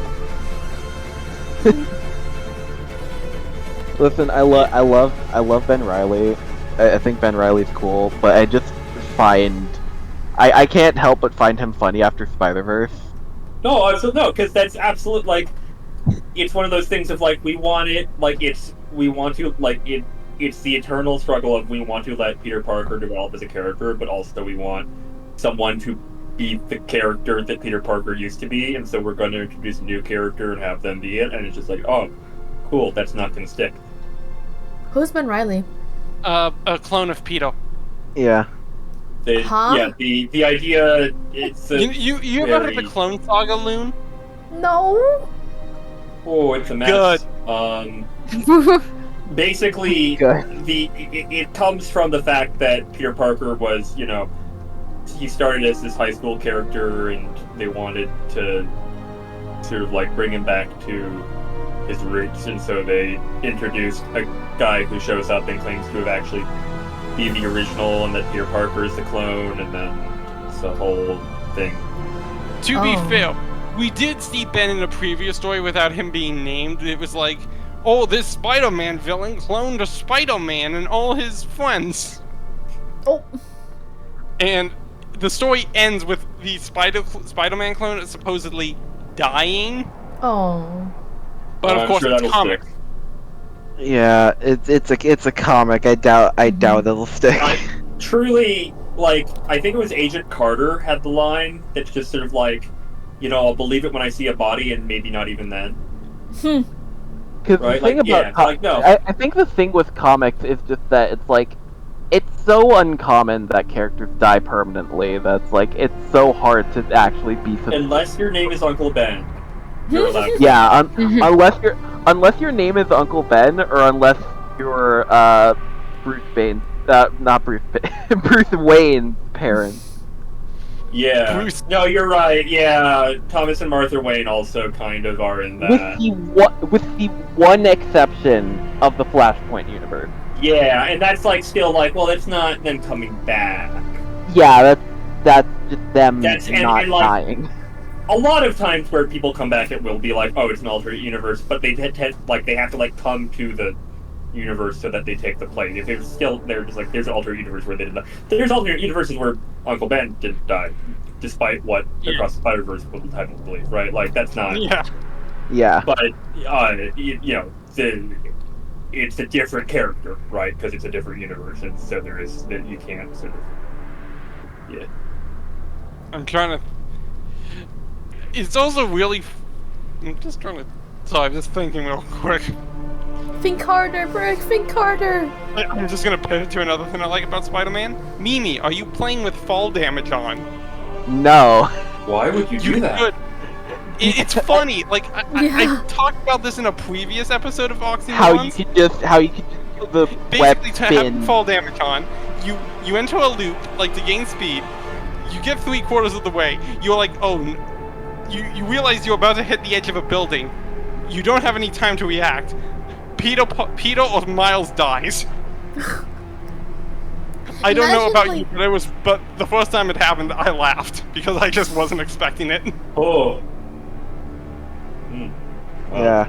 I'm imagining like the civilians of New York City being like, "That's my hero. That's our hero. He just died. He just fucked himself up by slamming into a wall." That's one of those things that you sort of like never really think about. Is like, obviously any story we have with a hero isn't going to have it be like, oh, they're doing really good and they're doing all this stuff, and then like they just completely, die fucking up one day, and it's just like, oh, well, that's it. Like, because that's not a good story. No. But like you do sort of like, it's like, oh, wouldn't that be messed up? Like, oh yeah, no, like the hero doesn't even like die like failing to stop some major threat. It's actually just like sometimes it's just, sometimes you just have a bad day, you mess up. Yeah, now it's fucked, right? Dies on his way to 7-Eleven. Well, You it's said like the last time. Simu Lee at the Game Awards, where it's like, no, I wish there was a better story, but like, I hurt my leg playing basketball. Stuff gets hard after you're 30. Right? Like, can you imagine? Just like the next Shang-Chi movie, like, what happened to your leg? Was that from when you teamed up with the Avengers? Oh, like, I just fell down the stairs. Yeah, I just fell down the stairs. Like, aren't you a superhero? Yeah, well, you know what? It turns out invulnerability isn't one of my powers. Like, I mean, I still got human bones. That would be an MCU quip. I'll give you that. Yeah, definitely. I feel like people say that like there's something inherently bad about that style of humor, and I feel like that's not fair. It's just okay. It's not that. I personally don't think that style of humor is inherently bad. It just needs to be done well. And in most cases, the MCU does not do it very well. Does not do that I mean, I've generally enjoyed a lot of the MCU, but I'm not going to defend something like. No, yeah, I feel like the MCU is very like you can just put it on and watch it and like turn your brain off for a little bit and be like, yeah, that's a. I definitely don't right movie. I don't rewatch them very often. Yeah. Right. Like the like, best I'll way to see them when they come out. I'll watch the shows on Disney Plus, but I definitely. You have Disney Plus? Yeah, I got it as a part of a thing. And there's a bundle also, that adds Hulu and like ESPN Plus. Yeah, you can get a if I did not get it through a bunch of other stuff, obviously, then I would pirate it probably because I still think it's but yeah, it's like not something where there's very very few. None of it is high cinema. This is a fun thing to watch, right? Like it's pretty much. That's my thoughts on it. I feel like people. I am looking. It is nice that they are somewhat pushing back their plate a bit after the Marvels. Well, I think it's like a bunch of like poor I think of like a bunch of movies that did not go well. Because it was a pandemic. There's the fact that they've gone too thin. There's the general feeling that you have to have watched everything in the Disney Plus shows to follow, which I was surprised people were like. Apparently, people who did not watch WandaVision like Doctor Strange 2 a whole lot better than people who did, I guess, because I freaking hated Doctor Strange 2 for that reason. It's completely ruined the ending of WandaVision, but that's beside the point. And also, like, the actor that they cast for their main villain has now been accused of a bunch of horrible stuff, so that's awkward. Yeah. Like, there's a lot of reasons that maybe they want to step back right now, right? Yeah. And then, I was also going to say, Ant-Man and Wasp Quantumania, I've heard that has, like, Spy Kids tier CGI. And... Well, okay, and that's one of those things where, like, I don't, like, they overwork the CGI people so much, and still, like, it's still way better than the top end of CGI 10 years ago, like, chill, like, it's fine. It doesn't need to be photorealistic, and actually, like, the fact that it's even this good, like, again, like, they haven't, like, now they're trying to unionize, but, like, the reason so much of the CGI is, like, they're leaning on it more and more because that's the workers they can, like, abuse the most. And so, like, I'm not gonna complain if the CGI isn't perfect, because I think it was already probably had more work put into it than it needed to, and it works fine. Like, it's still, you know what? Here's the thing, if I look at a still after the fact, I'm like, oh yeah, that's kind of iffy. The only CGI in a Marvel movie that at the time I noticed was bad, and I probably would have, even if someone had, like, pointed it out ahead of time, was Jane Foster's Thor helmet. The CGI on that was very bad. But, like, I really think, like, who's paying that close attention to the quality of the effects during, like, when you're just watching the movie? Like, it seems weird to me to be. Yeah, that's fair. Is that enough about Spider-Man 2, or do you... I'm thinking, because, there's not really a lot I can go into without spoilers, and I don't want to spoil it for Mimi. Alright, who here picked a game that we can talk about without spoilers? I Ani definitely did. I think Loon might have. So I think we're good for the last you one. can't because you haven't played Xenoblade 2. Oh wait, no, I was wrong. So it's just me and Ani. Great awards, everyone. I don't know if you can you hear me clapping? Yeah. Yes. Yeah. Okay. So Loon, time to play the Me? game of how much can. Yeah, you're next. No, I don't want to be next. Too bad. I'm kidding. No, You can- no tradesies for spots. Can you trade? You go. Please. You know what? I'll be nice. I'll be nice. I'll friggin' I'll talk about my thing first. Yay. Sound effect. Boing. Okay, so as usual, the Pokemon fandom's gonna want to murder me for this. I put Pokemon Scarlet and Violet. It's so game. That wasn't this year, though, was it? Well, DLC. because the thing is, Oh, yeah, I haven't played the DLC. DLC yet. Okay, alright. Yeah, okay, so, as usual, the Pokemon fandom wants to murder me for these opinions. So, I understand that Scarlet and Violet was a very buggy mess at the beginning. Yes. Do I think it should have been a buggy mess at the beginning? No. Did I enjoy the game regardless? It's my game of the year, what do you think? Yeah. Full Now, agree on all those points, by the way. Like, yeah, no, that's So, like, I have a lot to say here, because, like, it's, like, I like this game a lot for a lot of different reasons, to the point where it's risen above Sun and Moon from my second favorite Pokemon game. Mm-hmm. Still can't beat Gold and Silver, though. Gold and Silver. original Best Gold game. and Silver. or Wait, like- hold well, on. Gold and You Silver can't and talk about Remake. spoilers for Pokemon because I haven't finished Pokemon Black yet. I mean, I think that's not. They don't connect. Yeah, the best thing about Pokemon is that 9 out of 10 times, things are not direct sequels, because the only two direct sequels are Gold and Silver to Red and Blue, and Black and White 2 to Black and White. Oh, okay. Because So, like go ahead, go ahead. everything's connected tangentially, and like Mhm. there are references, but it's not like a direct thing. I Okay, mean, got I it. would love if N showed up in, like, Oh yeah, absolutely. that would I be lo- great, but no. I like we should have more games where the previous protagonists show up. I love Red and Blue, but I want to see more. Show me what Gold's canon team is, please. Bring back Chris. Who's Yep. Chris? Chris was cut, First female playable Yeah. character from Pokemon Crystal.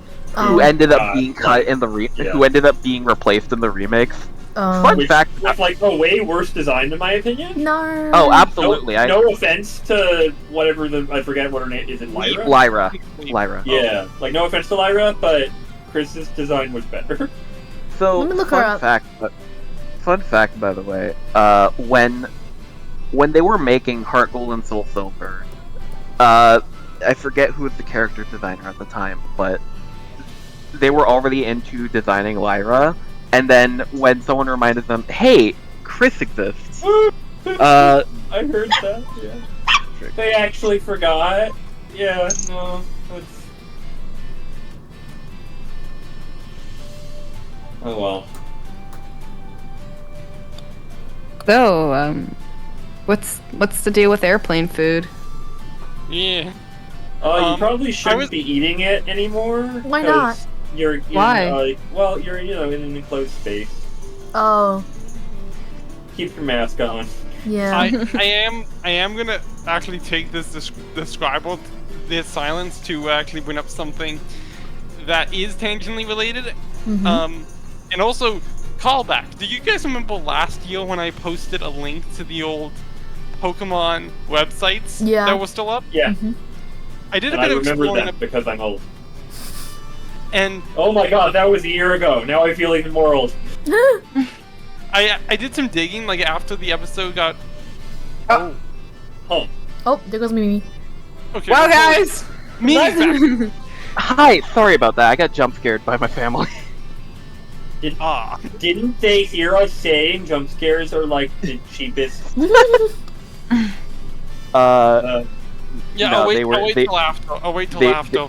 they were out of the house, so and they just came back. Continue on. Completely I forgot was what- going to go on a tangent. I'll do it at the end. I completely forgot what Node I was saying. Oh yeah, now I remember.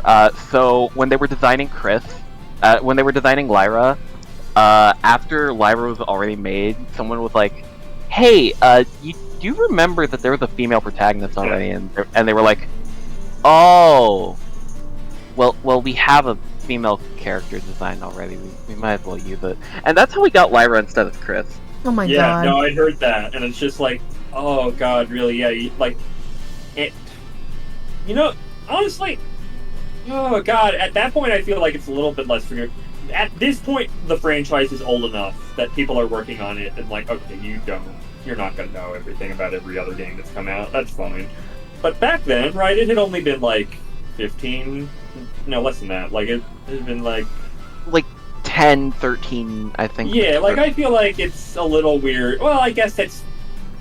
Again, my opinion on this is skewed, because my go-to reference point for this is Power Rangers, where I consistently am like, I'm annoyed that you've ignored this continuity, but also, I guess I can't really hold you to maintaining, like, expecting, like, if the canon is older than the target demographic, I guess I can't blame you, right? Mhm. Like, that's sort of where I've landed on. And actually, fun fact, Power Rangers now indefinitely on hiatus. They've wrapped everything up, and they did manage to sort of fix a lot of that, so that's nice. But Oh, I actually didn't know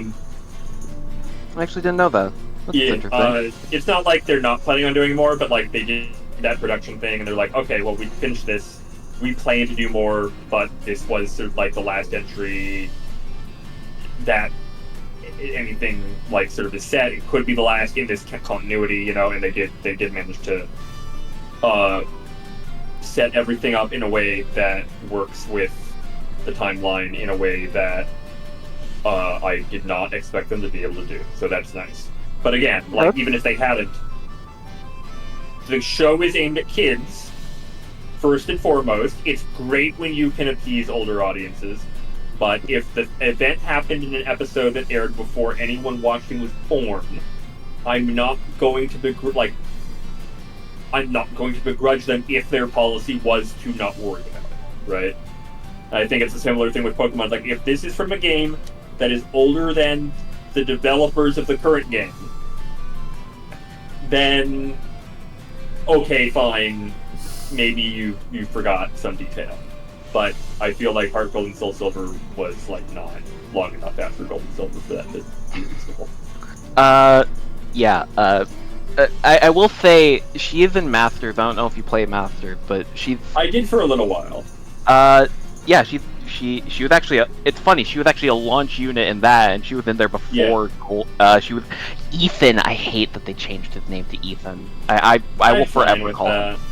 I don't know why the name Ethan for a protagonist just feels odd to me. It's fine. It's it's always just been a pet peeve of mine personally. I'm sure no one else.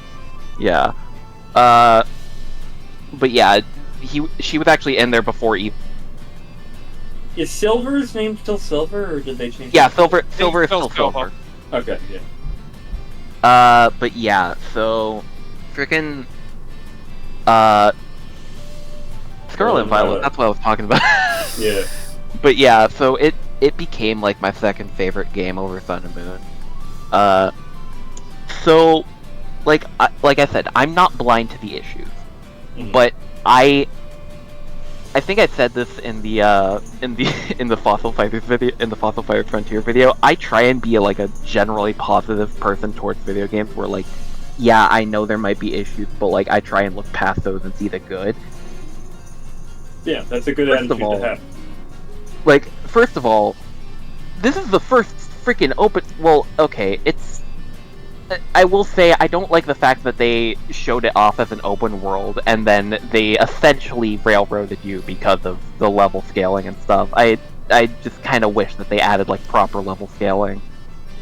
Yeah, especially after like even not, like, it wasn't really open world, but, you know, Legends feeling almost more open world in some ways. Yeah, because at the very least, you could go everywhere on the map in Legends, as long as you had, like, the Moron...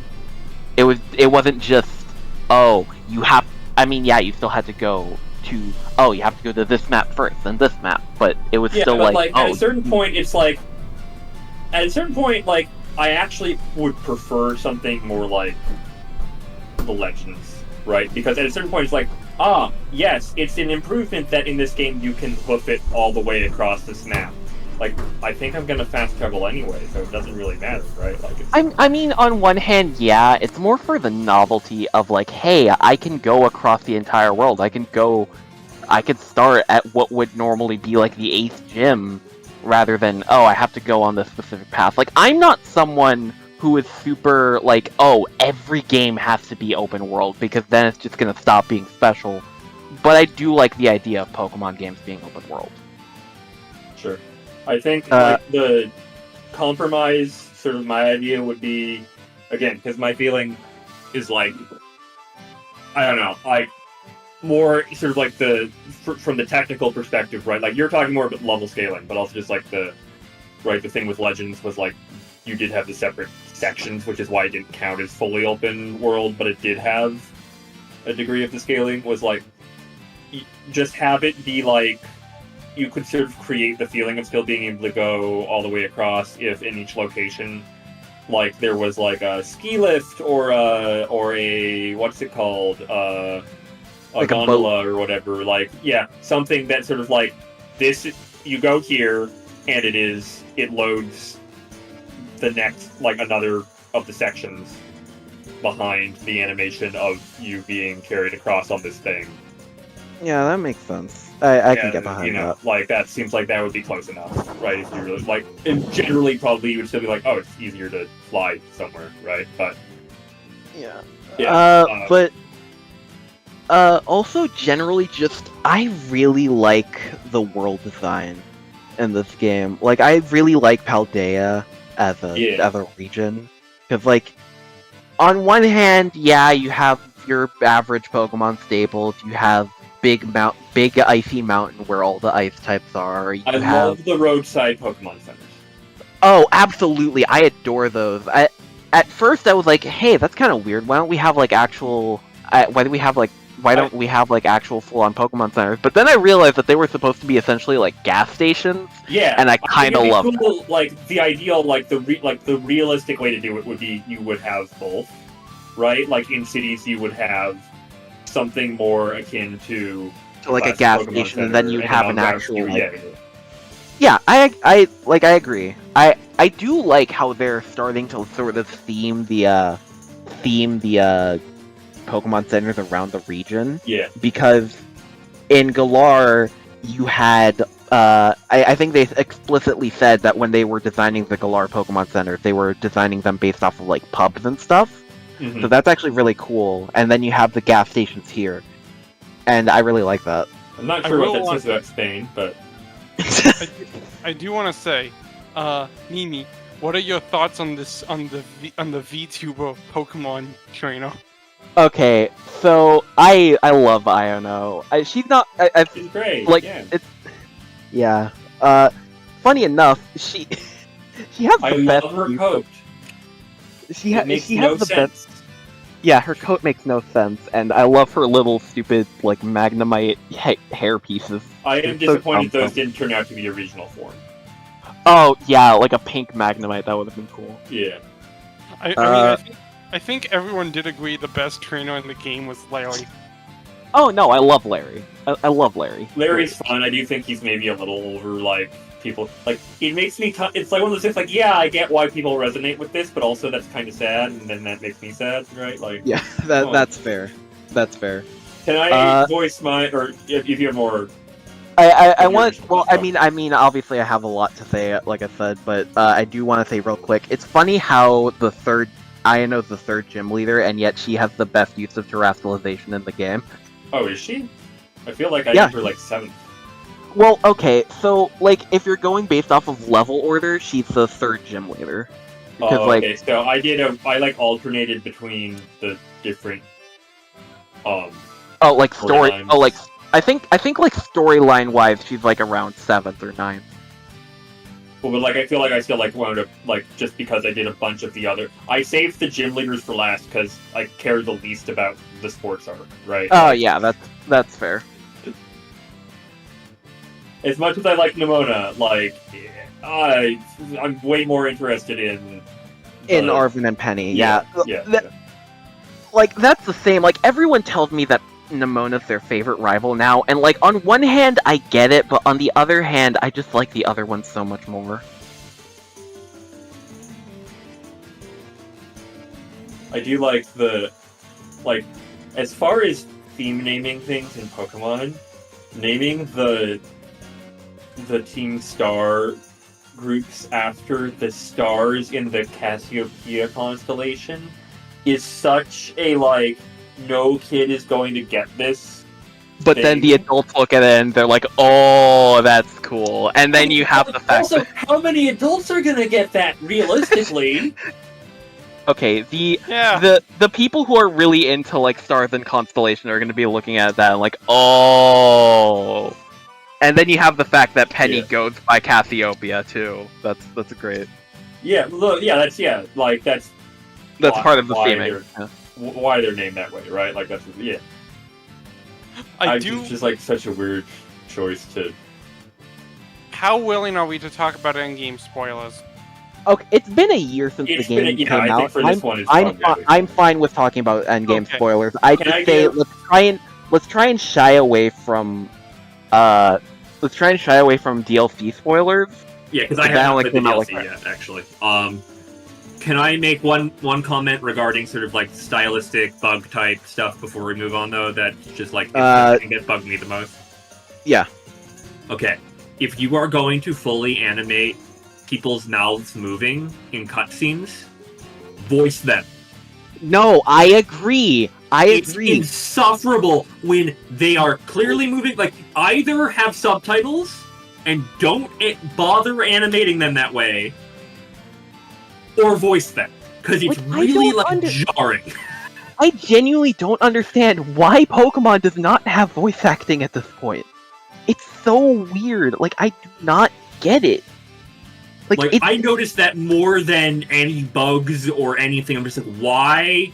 This is like uncomfortable for some reason. It's I don't know why, but for some reason, really bugged me. It's 2 games in a row where there would be perfect scenes for voice acting. You have the freaking entirety of the Pierce fight in Sword and Shield, and you have freaking Rhyme in Scarlet and Violet, and neither of them have voice acting, and it infuriates me because why does this series not have voice acting? So many fully animated cutscenes. Like, yeah, those too. I just point those out because you can't put a singer and a rapper in a game and not have them actually have voice songs or raps. Like it's always like, particularly just because of the style of the animation, like in the battles when it like has to cut away to them saying a thing like that, just like already weird without it. But like it was the cutscenes in particular that got me, like at the beginning when you find the legendary in the cave and it's just everyone's like, I'm watching this like, is there a bug? Am I supposed like everyone's mouth is moving as though they are speaking, but there's no, it's just I'm sorry, for some reason that's. Yeah. No, yeah, I absolutely agree. I mean, it's weird, also easy to fix in another way. Like, if you want, and if you don't want to do voice acting, but you still want subs, at the very least, animate the characters so that they can also, like, sign what they're saying. Because then you get to believe the protagonist is deaf. Well, then, on one hand, there's that, but on the other hand, you'd have to animate for every single version of sign language for the languages that the games are in. Fail. Because that's like that's definitely trickier than re-recording lines. Yeah, probably, that's like 11 different sign languages. God, but yeah, because there's like 11. I think. Well, for some reason, I thought that somehow like a couple languages actually share sign languages because of how it works somehow, but I guess that doesn't really make sense. I don't know. No, yeah. It's weird because that reminds me of a glitch that was in like the first versions of of a bug that was in the first versions of the game where the where the Elite Four and apparently the champion themes would not start. So you'd have like the beginning part looped over and over again, and everyone just thought, is that how the Elite Four theme is supposed to go? Is that? But no, the Elite Four and the Champion theme are genuinely some of the best songs in the series, in my opinion. I love them so much. That's another thing that this game does fantastically. The music is amazing. Toby Fox could have Toby Fox game. Yeah. Well, okay, it's funny because everyone points... Like, obviously I point out Toby Fox because I love Toby Fox, but everyone points out Toby Fox. He only did, like, 3 or 4 songs in this game. I mean, they're pretty important songs. Oh, yeah, absolutely. Because you have, like, the main, like, area theme, Yeah. I think, and then you have the raid battle theme, and then you have the final boss theme. Yeah, like, I feel like that's... You know. Yeah, it's like... he did do a fantastic job, but, like, everyone else who worked on the soundtrack also did... Yeah. Like, I genuinely adore the champion theme. I cannot sing the praises of the Team Star grunt theme itself enough because that song is just genuinely amazing. I love all of the Team Star themes, but the grunt theme especially just is so good, and it's a grunt theme. Is the crazy part. But yeah, I adore the music in this game. The Pokemon are great too. Obviously, we all love the Weed Cat. We all love not a lot of duds this generation. I feel. Yeah, there were a lot of really good Pokemon this generation. There was also the this dog will never pass the breathalyzer test. Yes. Oh yeah. Yeah. I know because it has yeast in it. It has yeast. Yeah, because right, that's like an actual thing that like some people will have like their gut microbes will actually do that, and so they'll if they eat bread, they will get drunk. Have the wow, that's actually kind of interesting. So I don't think it's like generally it's like they're adapted enough to it that they don't actually like get drunk, but like they won't pass a breathalyzer test. Yeah, that's fair. But yeah, this generation had so many banger Pokemon designs. I mean, you had freaking Tinkaton. Like I just. Oh yeah. You have you have Mouthhold. Oh yeah, that one's a fun. Yeah. You have Clodsire, which is the perfect being. I do like. Yeah, that's yeah. It's an underrated one, but I love Squawkabilly. I think yeah. It's the bird. It's the bird with a pompadour. I'm just trying to pull up like the generation decks. Yeah, no, yeah, I get it. I do know there's this YouTuber I watch, mostly for his video game music with lyrics, Juno Songs, and all I remember with Skull and Violet in his playthrough is like the whole live Roshan reaction. Oh, yeah. The legend, like I love the. I feel like the Treasures of Ruin are like the most controversial of like the sub-legendaries, because there are some people who love them like I do, and then there's some people who do not like them. But yeah, I think the Pokemon designs really went off this generation, especially the Paradox Pokemon, but I have a lot of thoughts on the Paradox Pokemon.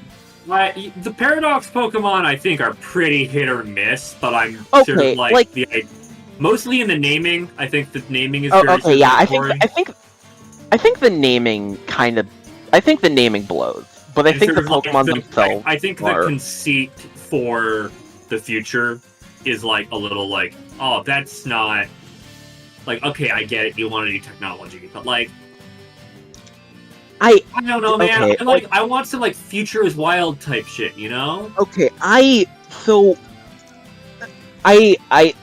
admittedly I have a soft spot for a lot of the future Pokemon, but I do think that they could have gone places that weren't just everything is a robot.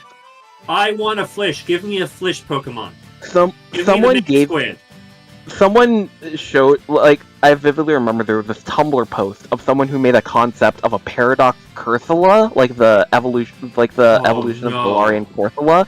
No, it was actually really, it was like really wholesome. It was like a Cursula that like science helped like regrow and actually become like health. Yeah, help become like actually healthy and stuff, and I adore that. Story about us managing to do that with some like not on a large scale, but like we know how. But yeah, I wanted more. Like I like the future paradoxes. I especially love Iron Thorn. Yeah. That was. What if it was a robot? Gets a little. Yeah. I think certain designs did it better. And then there's frickin' Iron Jugulus. Oh god, which one was that?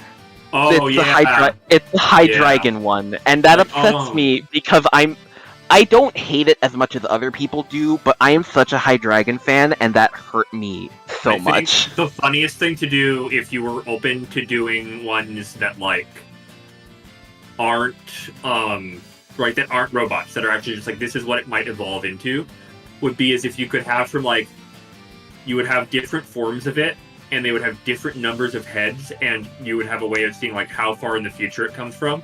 You know what the funny thing is? It has more and more heads. I had come up with a concept where it was a Hydreigon that got so angry that it had like 9 heads. Like right? Remember in Ultra Sun and Ultra Moon, where it would be like, you've traveled this many light years.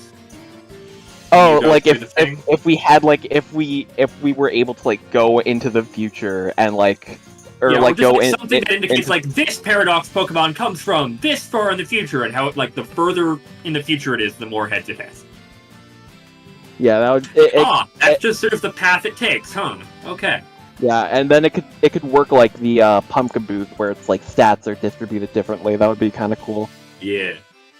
I don't know, there's a lot of fun stuff. Like, again, I loved The Future is Wild growing up. So when I heard Pokemon from the future, that's what I was thinking, not robots. Okay, and it's fun, like, I know a lot of people will praise, like, the past paradoxes, especially, like, what's it called? The Volcarona one. I don't remember what that one is. Oh, I don't know, like, that one is, yeah. That one a lot, but then you have... Yeah, Slitherwing. But then you have Screamtail, and frickin' the mischievous one that I don't remember the name of.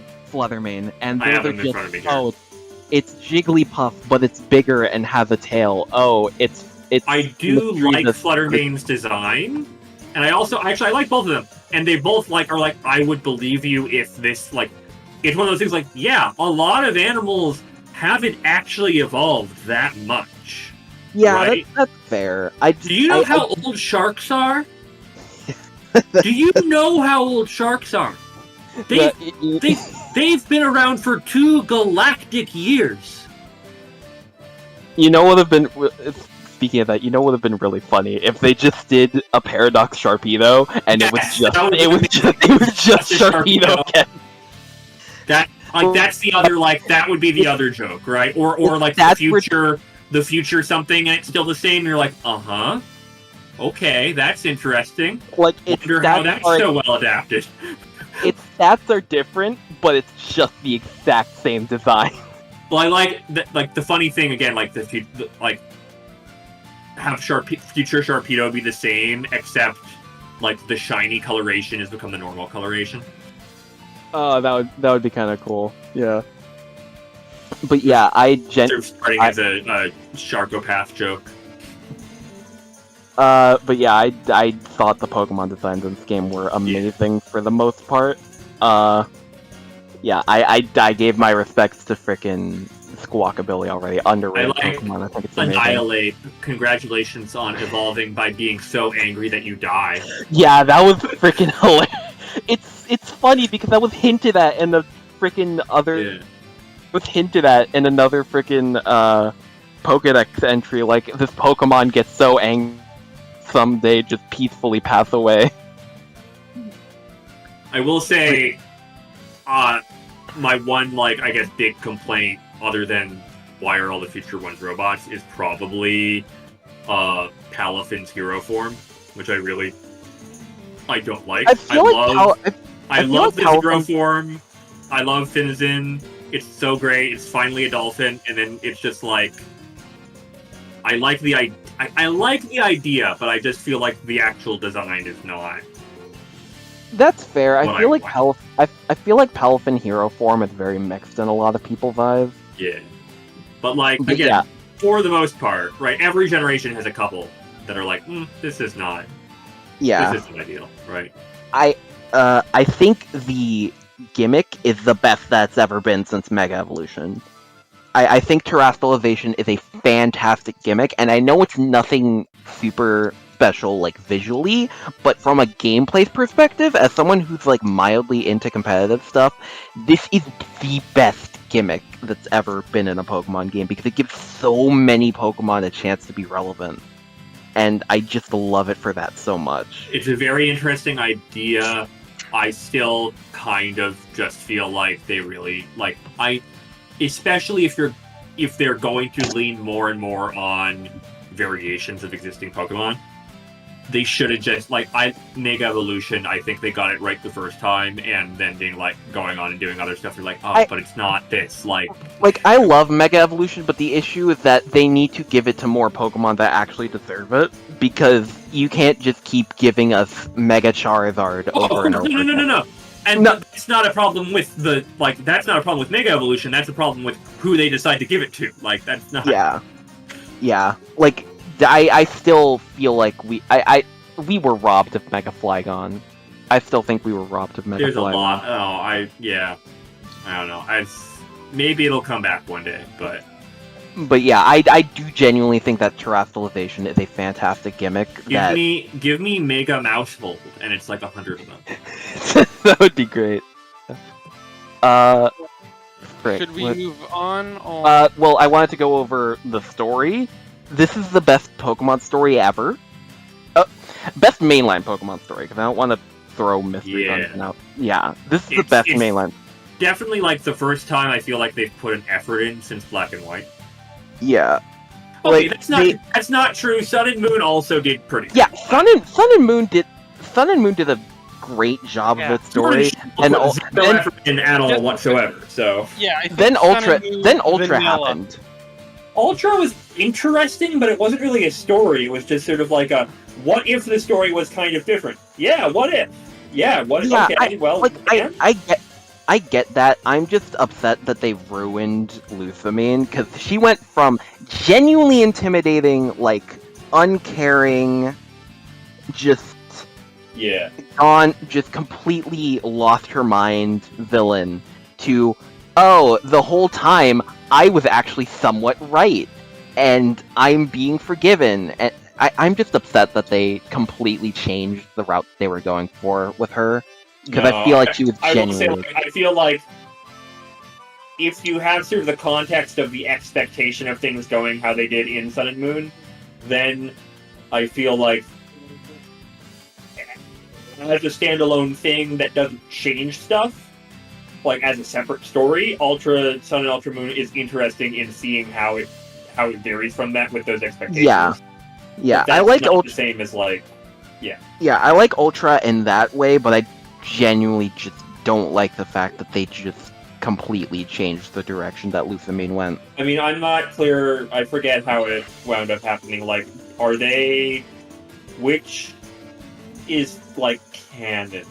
I don't know, honestly. I know they've done Sun and Moon stuff for, like, some of the animations, like, what was it, Evolutions, I think? And then in like Masters, I think that leans more into Ultra. Yeah. But then again, remember Masters correctly. isn't canon. Anime leans into Ultra Sun, and ironically, the manga leans full tilt into Vanilla. Yeah, I mean, I think the whole point is they both exist in the universe. I mean, like, mainline games have really been implied to, like, they have the multiverse, but, like, then they're, like, it's just, like... Yeah, because you have, what is it, like, the main verse and then the megaverse, and then now you also have the Ultraverse. Yeah, like, I feel like both of those stories happened. And it is, like, the nature of the multiverse is there was going to be some universe where Lucianine's concerns, yeah, that's how the multiverse works, man. Every possible world exists. Sure. Yeah, definitely. But yeah, I genuinely think that they went in a fantastic direction story-wise. I mean, no one expected... I feel like a couple of people expected Sada or Turo to be the villain. No one expected them to be dead. No, I don't think anyone expected them to be dead. No, I will say, I played Violet, right, which is future themed, and I got through the story, and because a lot of that involves robots and all this, like, wow, how do they do this in a past sense for the other? And then it's like, oh, it's still a bunch of hype. It's just like, oh, that's bullshit. Like, come on, you can't theme them around past and future and then have this plot still be, like, super future-y for both of these. You could have come up with some contrivance to make this at least feel more like... that part bugs me. I don't know, but, like... Yeah, I get that. Like, ignoring the fact that it sort of doesn't work with the dichotomy they were trying to set up for the versions, which maybe that's for the best, because it maybe means... Anyway, like, yeah, I think they did. That was done very, very well. I mean, yeah, no, I think that was, yeah. Yeah, genuinely, this is like I do genuinely think this is the best Pokemon story there's been in. I do like the. It's like it's not actually that clever, right? It's very straightforward when you think about it, but in the like. You have to, like, imagine, like, a kid, right, in the demographic figuring it out. It's locked all the Pokeballs that aren't registered to the professor moment in the... Yeah, I was like, wait, what do I do? And then I remembered, wait! At some point we had to do it, right? Like, they had it on the party screen. There was a reason it was there. Clearly we were going to send them out at some point. Yeah, I was like, hey, when are we actually gonna catch Miraidon? Because I played Violet too. When are we actually gonna catch Miraidon, or like properly use Miraidon? And then that, and that was a great moment. Yeah. No, that's like, again, for me, I'm like, this. I was delighted by it, even though it was fairly predictable, because it was like, I, as a adult who literally studies storytelling, like I have my degree in writing for, games, television, digital media, right? This is the thing. Like, of course I saw this coming, but I imagined all the kids feeling so smart when they figure it out, and it was like, oh, this is great. Yeah, I have seen that apparently if you just don't do it, after a while the game will just automatically do it for you. And like, on one hand, I get it, but on the other, because some people aren't gonna catch it, and I get that. Yeah. I will say one detail I did enjoy from like footage I've seen of that final boss fight is like the second phase kicking in. Oh yeah, there's also like an interface screw. I forget what it is. The interface screw. Yeah, so what happens is that you have obviously, I think the first time around it's changed from like, this person wants to battle, and then it changes to Professor Sada or Professor Turo has initiated a battle. Like, it's kind of like, it's not like, it's like, no, you have no way out of this, you're going into this battle. Because they initiate. But yeah, okay, then the second phase happens, and then as it's switching from Professor Sada or Professor Turo to the Paradise Protection Protocol, there's a small frame where you can see, I forget the exact... Say that Turo doesn't want to fight anymore? Yeah, it's something along the lines of AI... The professor doesn't want it, or the AI does. It's something along the lines of they don't wish to battle you anymore. Yeah, and I just remember it working very well, and like somehow it does some weird like Unicode stuff though with like the text. It does a homestuck. It does a homestuck. Is that what they call it? You know how lead speak? I guess it's like lead speak in a way. Yeah, it's genuinely like it's a great moment. It's one of my favorite. And it's such a small moment, but honestly, just the professor saying like, "Please defeat me," that's such a powerful line to me for some reason, and I can't explain it. It's such a powerful line to me. I mean, in terms of power, I do also want to point out, from what I've seen, the way the professor throws out the first Pokemon in the fight. Yeah, first of all of their Pokemon are in Master Ball. Second of all, he just drops the ball and it falls onto the floor and releases it just falls and releases the Pokemon, and that's great. I mean, they are standing on top of like a freaking Agripag or something, right? Like, yeah. It's kind of like how... I just think. I guess my interpretation. Yeah, go ahead. My interpretation of it is like how, you know, AI art is like a facsimile of what an actual painter could do. It's like he's taking the AI's interpretation of what throwing a Pokeball is, but because he doesn't know what actually Pokeballs do, he just drops it as if he thinks that that's going to release it, and actually does the thing, but it's still a facsimile of what a real person will do. I don't know. I think I got the sense the AI in the. So here's the thing. Like, we've called AI in science fiction AI for so long, and it's just like, but often it isn't. It's not artificial. It is an intelligence that is running on a computer, but it is actually sapient and thinking. It does understand. Like an LLM.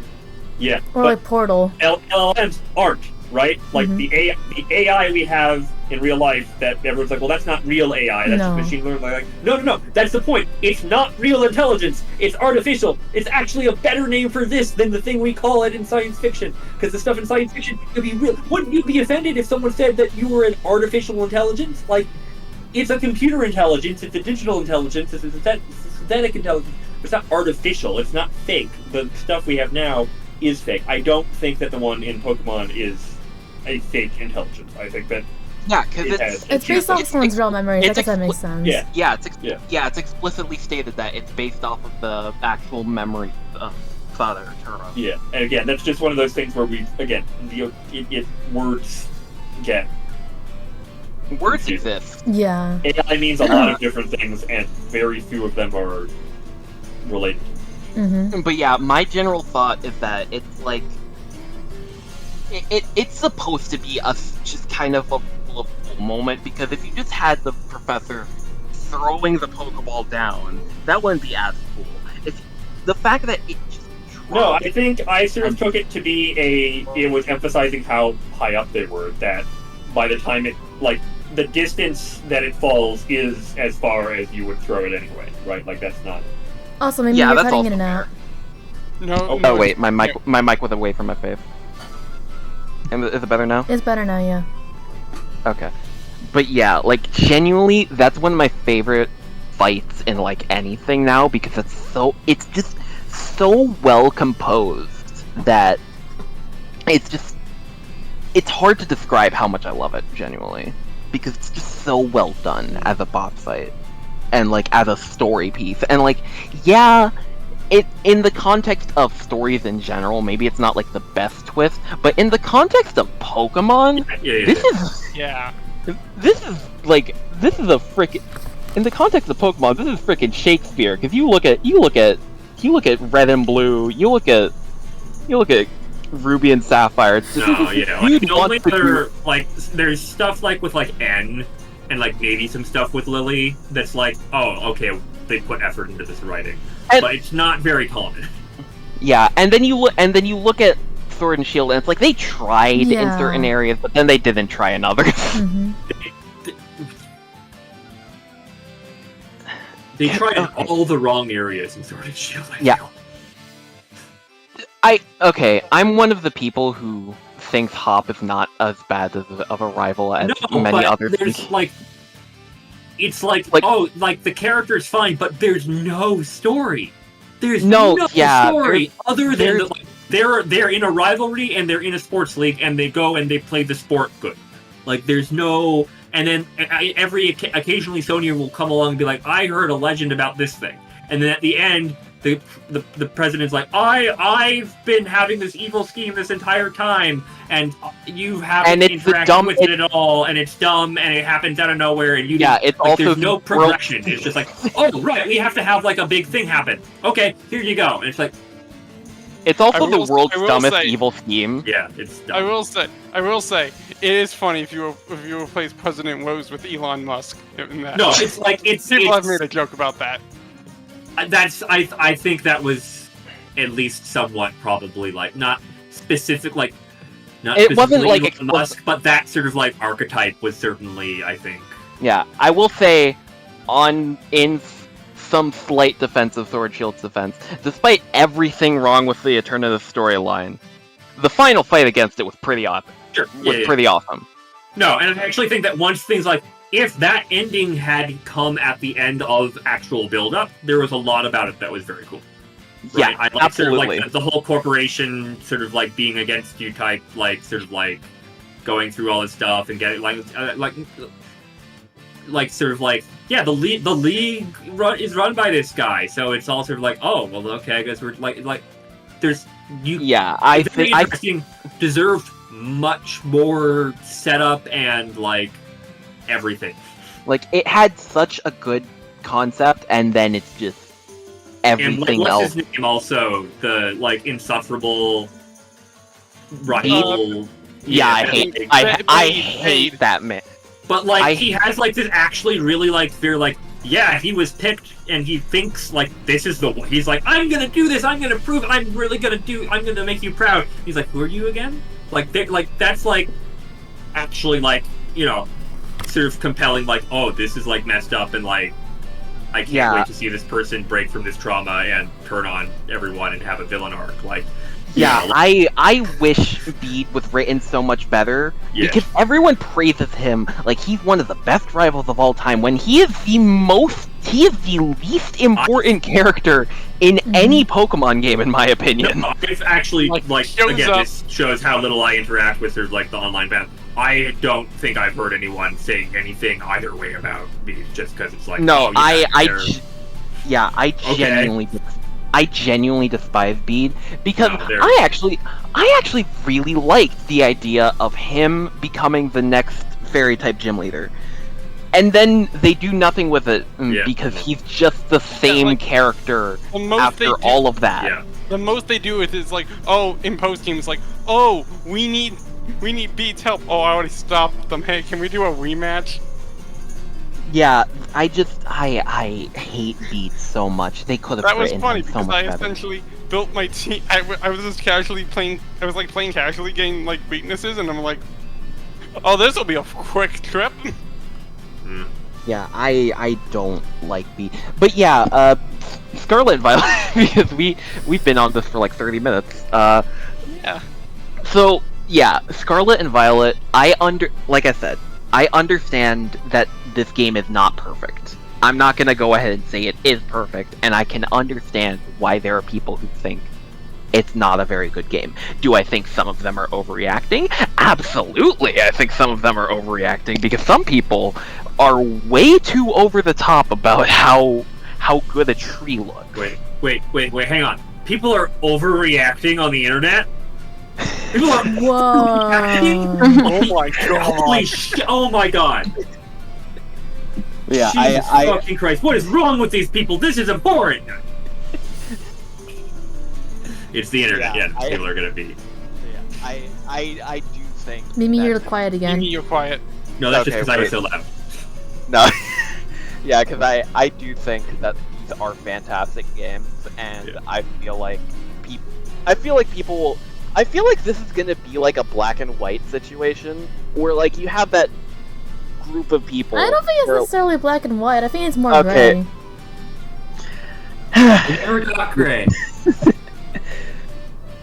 I feel like this is gonna be a situation similar to. Mimi's so Black and White. quiet. Mimi, you're quiet again. Okay, hold on. Speak up! Is this better? Is this better? No. I mean, it's a little Okay, bit, yeah. hold you on. know. I'm gonna leave. Hold and on. come back. It can't get worse. It can't get. Okay. Did that? Oh, fix- don't say that.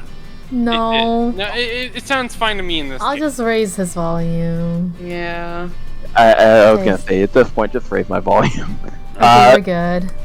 So, I feel like this is gonna be similar to Black and White, where it's like on release, those games were panned and like hated by so many people, and then now you look at it and like it's one of the it's like the fan favorite game next to like Diamond and Pearl and Platinum. I believe you. Again, I will say that was actually, that was in high school for me, so I was interacting with other people playing it. I feel like generally the reaction to Black and White upon release was fairly positive, but maybe that was not. Okay, because there was it was mainly like a lot of like, I feel like it's one of those cases where it's like, oh, the the minority that makes themselves way too well known. Like, it's like, oh, you have those people that are like the Gen 1ers that were like, yeah, okay, oh, yeah, no, of course, yeah, because like, you don't get because there's no Pikachu's other not Pokemon in until game. Yeah, okay, Yeah. no, I do remember I remember there being the people who were annoyed that there weren't any old Pokemon until post-game, right? Like that. Yeah. But that always seemed like not a That was reasonable not complaint. that was not an issue to me. That's the opposite of a problem. I want to see the Yeah. new Pokemon, like. Mm-hmm. Yeah, please. If I don't have to see Charizard again for like 10 years, I'll be ecstatic. Which is funny because I've Well, never that's a little hated mean. Charizard. I'm Yeah, mostly kidding. I'm mostly kidding. I'm just so tired of them like constantly. I'm just mainly tired of them constantly like, oh, Charizard gets 2 Mega Forms. Oh, Charizard is the 8th Pokemon of the Champions team and gets a special form. Oh, Charizard's the first freaking other region starter to be added in raid battle. Just give us the game where we play as Charizard, and then Pokepark Yeah, 4. Just give us the Mystery Dungeon spin-off where we play as Team ACT. Oh, I was thinking like I wanted a oh god, what? I can't even think. Like, I don't know, like some Spyro type game. But Oh yeah, that could also work. But yeah, So Scarlet and Violet. Pokepark 4. Yes, Pokepark 4 would also be very good. But yeah, Scarlet and Violet, I think are genuinely. 3 in this case? Oh yeah, No, it's yeah, more we than need. a bit. It's Did more we than a have bit, 3? Brick. Yeah, no, it's a bit. I could. But yeah, Scarlet and Violet, I think are fantastic games, and I feel. I'm not gonna say much on the DLC because Jason hasn't played it, but the DLC, it has its issues, but I think it's really good. It's much better than the first wave of the Sword and Shield DLC, in my opinion. And from what I'm hearing about the second wave, I'm hearing it's gonna be really tough, but it looks like it's gonna be a blast, and I can't wait. We've been at this for a while. We should probably. I feel like I'm being mean when I'm saying this. Let's Yeah, let Ani yeah. talk about their game now. Yeah, Ani, you've been silent for like Okay. 30 minutes. You can. Yeah, because I'm not that big of a Pokemon person, so I was just like, what do I Wait. do? Wait, we didn't do game's on Bloom your yet phone. either. It's okay, Yeah, Ani can go first. yeah, because mine Yeah. is like 3 minutes long. Okay, Sound so effect. that was a Great really sound good sound effect. We're in sync. I couldn't speak. Hello, I am Ani of the Auxy Morons, and my game for this year is The Binding of Isaac. But more And you're specifically, watching Disney Channel. Doo-doo-doo-doo-doo. And I picked Binding of Isaac because they have the beta for online and multiplayer. Granted, it has only worked for me a whopping 3 of the millions of times, but it's very fun. And you know me, I absolutely love Binding of Isaac. I think I've done it in an episode before. I think I have, right? Yeah. Yeah. Sacrificial. Let me check. Sacrificial. Yeah. Specifically the glitched out version of Sacrificial. Yeah. So yeah, you know how much I love Isaac. You know how much I love roguelikes. Yeah, Hold your hand out on the rock. You know how much I love Isaac. You know me. You know me. And this is why I'm throwing the Toho roguelike at you. Yeah. Eventually. Yeah, let's see if it actually runs on my laptop, because 95% of games. What do you expect? I don't. Toho could definitely run on like a toaster. Is it because there's like, what's the word? You can't download certain things on a school computer. Like the school doesn't allow you to download it. No, this is my actual laptop. I saved money to buy this because I couldn't use the keyboard on my gaming laptop. So I was like, maybe I should save money and get like an actual one, and I did. I didn't need to buy another gaming laptop, so yeah. Gotcha. I thought you meant that it was like a school Chromebook or something. It wasn't. I don't think anything could run on those. No. Yeah. I knew somebody who had one, and it started like frying up from a Google tab. It was oh my god. I had to use one for one for high school, and it was genuinely horrible. Yeah. Yeah, Binding of Isaac. I really like it. I have zero commentary on it. I'm not familiar with like whatever's new this year with the but like I definitely played a bunch of it. That's a rad game. I agree. It makes sense. Yeah. He knows what I'm talking about. Yeah. Like, I don't know if I've ever actually like completed a run, right? But I've played it a lot. I'm just not very good at it, right? It's the effort that counts. I feel the same way with Cave Story. I've played it so much, I still haven't gotten the golden ending. It's been 10 years. I still haven't done it. Just to check, we're not talking about the mod one that someone made, that he made a fake video. It's like, oh, here's the... No, not the fourth ending. I meant the third ending. Okay. Speaking of Cave Story, I've actually learned recently there's an open source port of the original source code. Oh yeah, it's actually really... I'm actually playing it using that. Yeah. And I also stole the copy. I also stole, because Loon, I use Loon's Steam library, so I stole the files from the Steam version of Plus to use on it. Yeah, because it's also it's easy to use Plus in this case, because even though Plus in this case you just drop the you essentially just drop the Cave Story Plus the open source executable over the original Cave Story Plus, rename it so that it's Cave Story Plus, and then launch the game, same as you always do. I did not know about that, because I was playing WiiWare Cave Story for the longest time, because I was like, yeah, this is fine, I can play on Dolphin, it's fine, emulation is fine. No, I got used to a whole nother controller. I learned... Sorry. Something neat I just found out, too, is if you like hack your Switch to dump the Switch version of Cave Story Plus, which has some differences, you can like being at the stack doggies. Yeah, and widescreen. Yeah. Actually, I think it inherently has. I think the open source one inherently has widescreen, because I play it in widescreen. Fair, but stacking doggies is way better than any widescreen thingamajiggies. If you actually dump your the Switch version of the Cave Story Plus, you can actually run it on with the open source port. Oh. The one downside is you can't use saves from the original version. Oh. So you can't download a save off the Cave Story website and be like, hey, I want to get to the end of the game now. Yeah, if you're using the Switch version, you can't do that. Oh. Yeah. On the other Sorry hand, to interrupt you, Ani. What were we trying to say? Absolutely nothing. All the commentary I just gave, that's literally all I have. Oh. Okay. should we let him go then? Frick, has anyone else played Binding of Isaac? I have not played Binding of Isaac. I have played ask, like, do you have a favorite character to play as, or I don't know, something about the? I tend to switch in between, so I don't really have one. Sorry, I'm also eating. Which ones do you switch between from?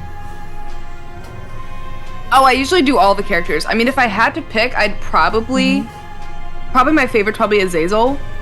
If I had to pick. But I like switching around. I haven't played it. Explain it to me now, as a blind person.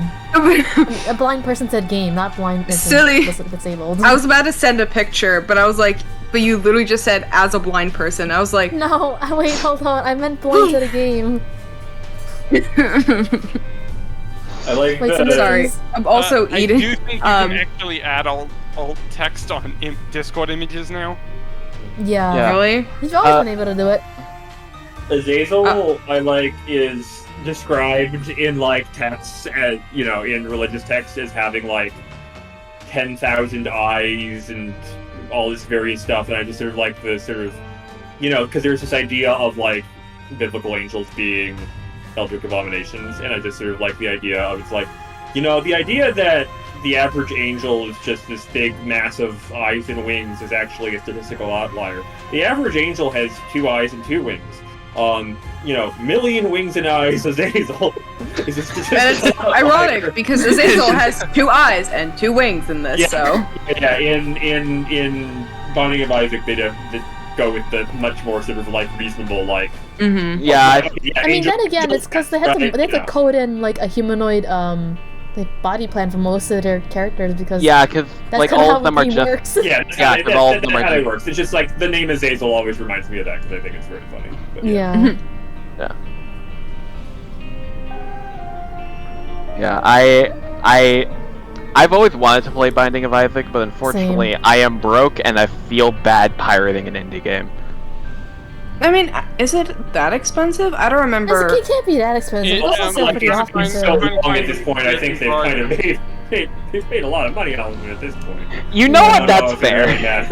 At this point, that's fair. And that's fair. It's $15, which I don't know. I don't know if you want to pay $15, but for all the DLC, the complete bundle that has all the DLC, it is $60 Canadian.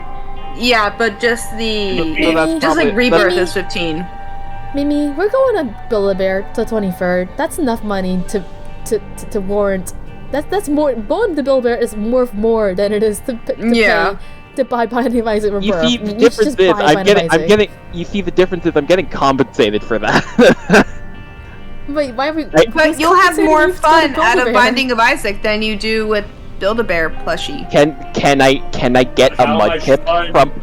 Can I get a mudkip from Binding of Isaac? With a mod, probably. Yeah, you could probably mod in a mudkip skin or something. The Tears be water gun. Yeah. Yeah, exactly. You know what? That's fair. I could. So that probably. Yeah, let me go in the workshop real quick. Mudkip. Is there porn already? No. No, there isn't. Oh, thank goodness. There was nothing. Thank goodness. Why did you make that sound, though? Because there was absolutely no search results. Oh.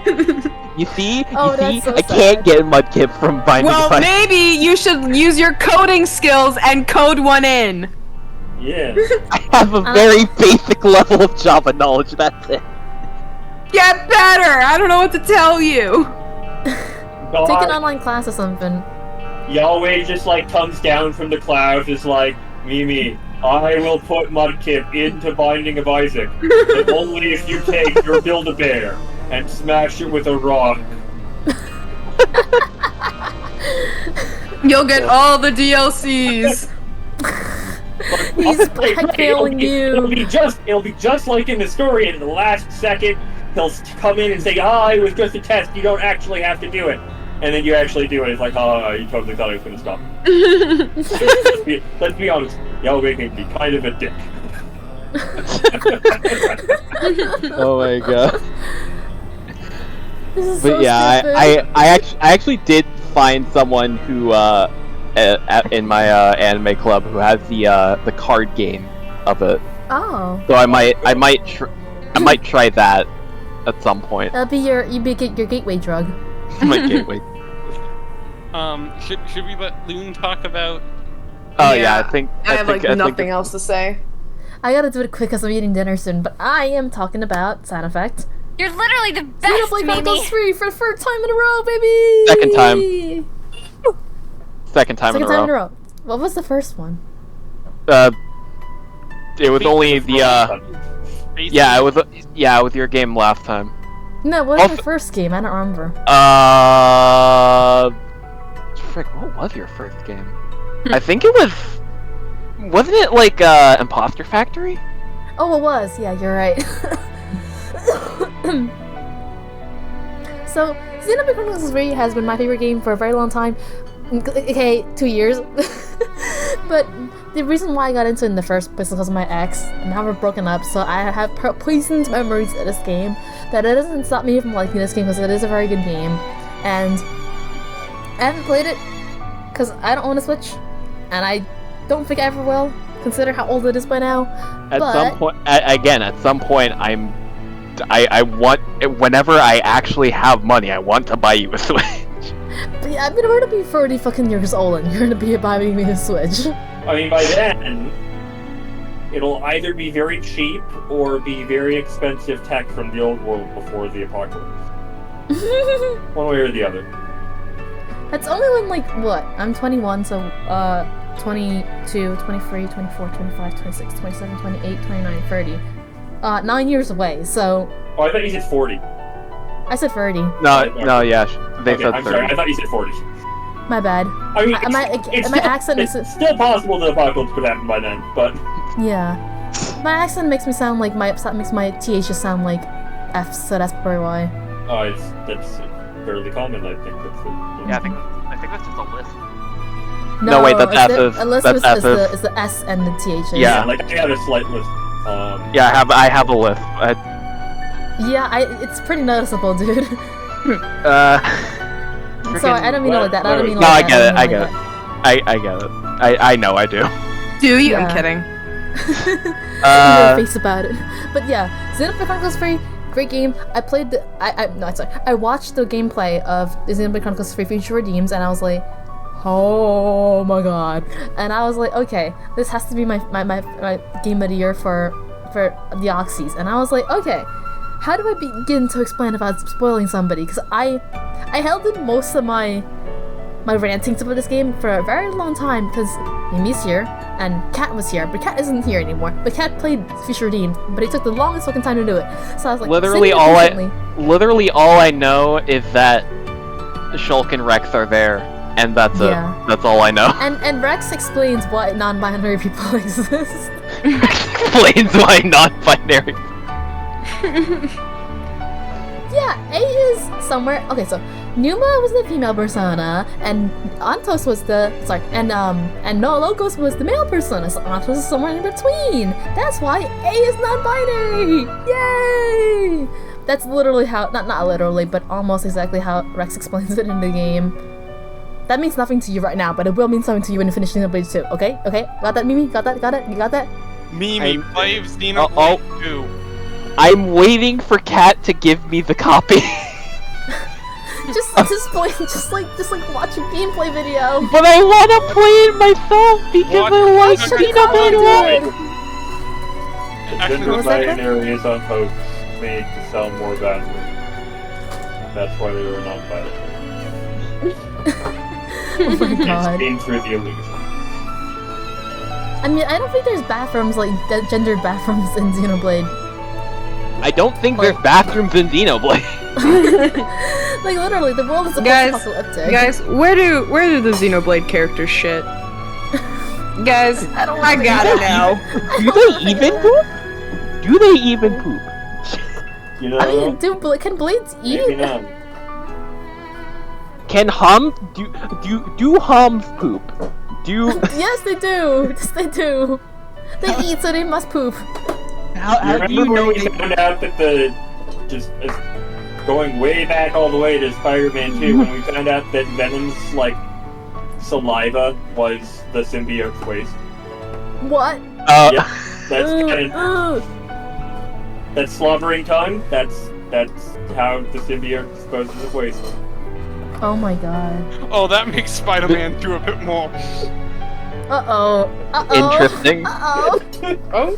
I don't want to think about that. I don't want to think about that. But yeah, it's just like we don't see anyone poop. For all we know, no one poops. I don't want to. How do you think Minecraft Steve feels? How do we For all we feel? know, Minecraft Steve doesn't poop. Oh, Guys, do the Roblox characters piss? Who knows? This is about Xenoblade. This is about As far as we Xenoblade. know, I know, but we said Minecraft and Roblox. Okay, As far as we Okay. we know, gotta keep the bit going. as far as we know, Joker Persona 5 doesn't poop. I don't want to think about that. No, Joker Persona 5 definitely poops because there's a bathroom. Oh, Yeah, but we like, don't know if Morgana doesn't poop. I would isn't it assume a not. uniform too? They're, ethereal. Ethereal poops. There It goes is into end. It's like a fart, but worse. I feel like, I don't know, maybe that's a discussion for another time, I guess. But I actually Yeah. think realistically the When answer we're would all be a the same. little bit older. Yeah. Yeah.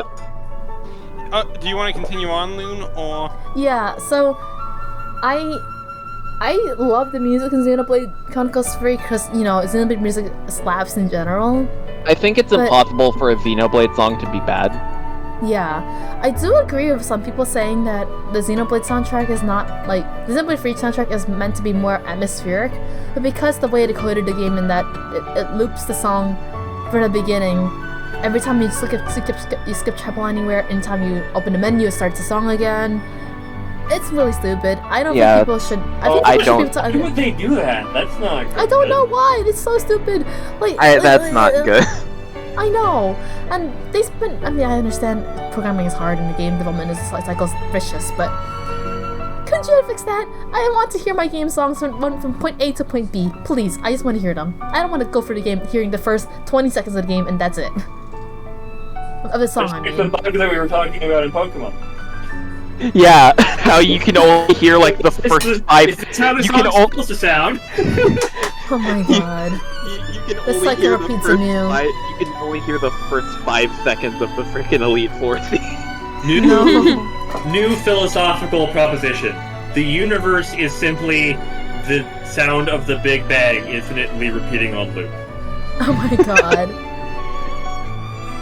But yeah, I feel like the gameplay for Xenoblade Chronicles 3 Future Redeemed is really cool because you can see how the precursor. Oh, sorry. Mimi, pretend you didn't hear that. I won't say anything about that. How the P. That P. How the Xenoblade Back to character that. P. Back to that.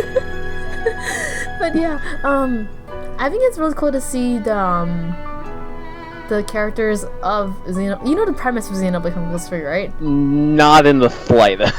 Okay, I won't spoil Wait, that for you okay, either. no, I know that people like have very short lifespans, but that's it. That's all I Okay. know. I mean, that's Okay. just generally true. Like but there shorter were than people- shorter than normal. Relative to our Yeah, already fleeting like moments of So existence. they live 10 years. They live 10 years and start off at like year 1. They're like year 1 is they're 5 years old, and then by the time they get to year 10, they're 20 years old. They're born from fetus pods.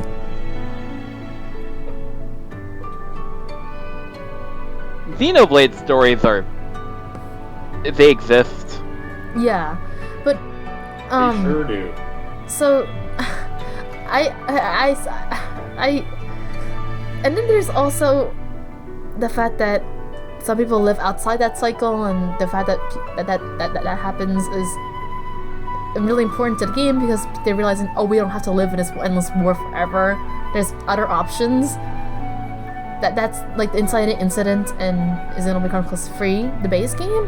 But then in Xenoblade Chronicles 3 Future Redeemed, which is like a precursor, it's like, that's what I was trying to say earlier, but I didn't want to say. That was like the predecessor to Xenoblade Chronicles 3, like it's a prequel.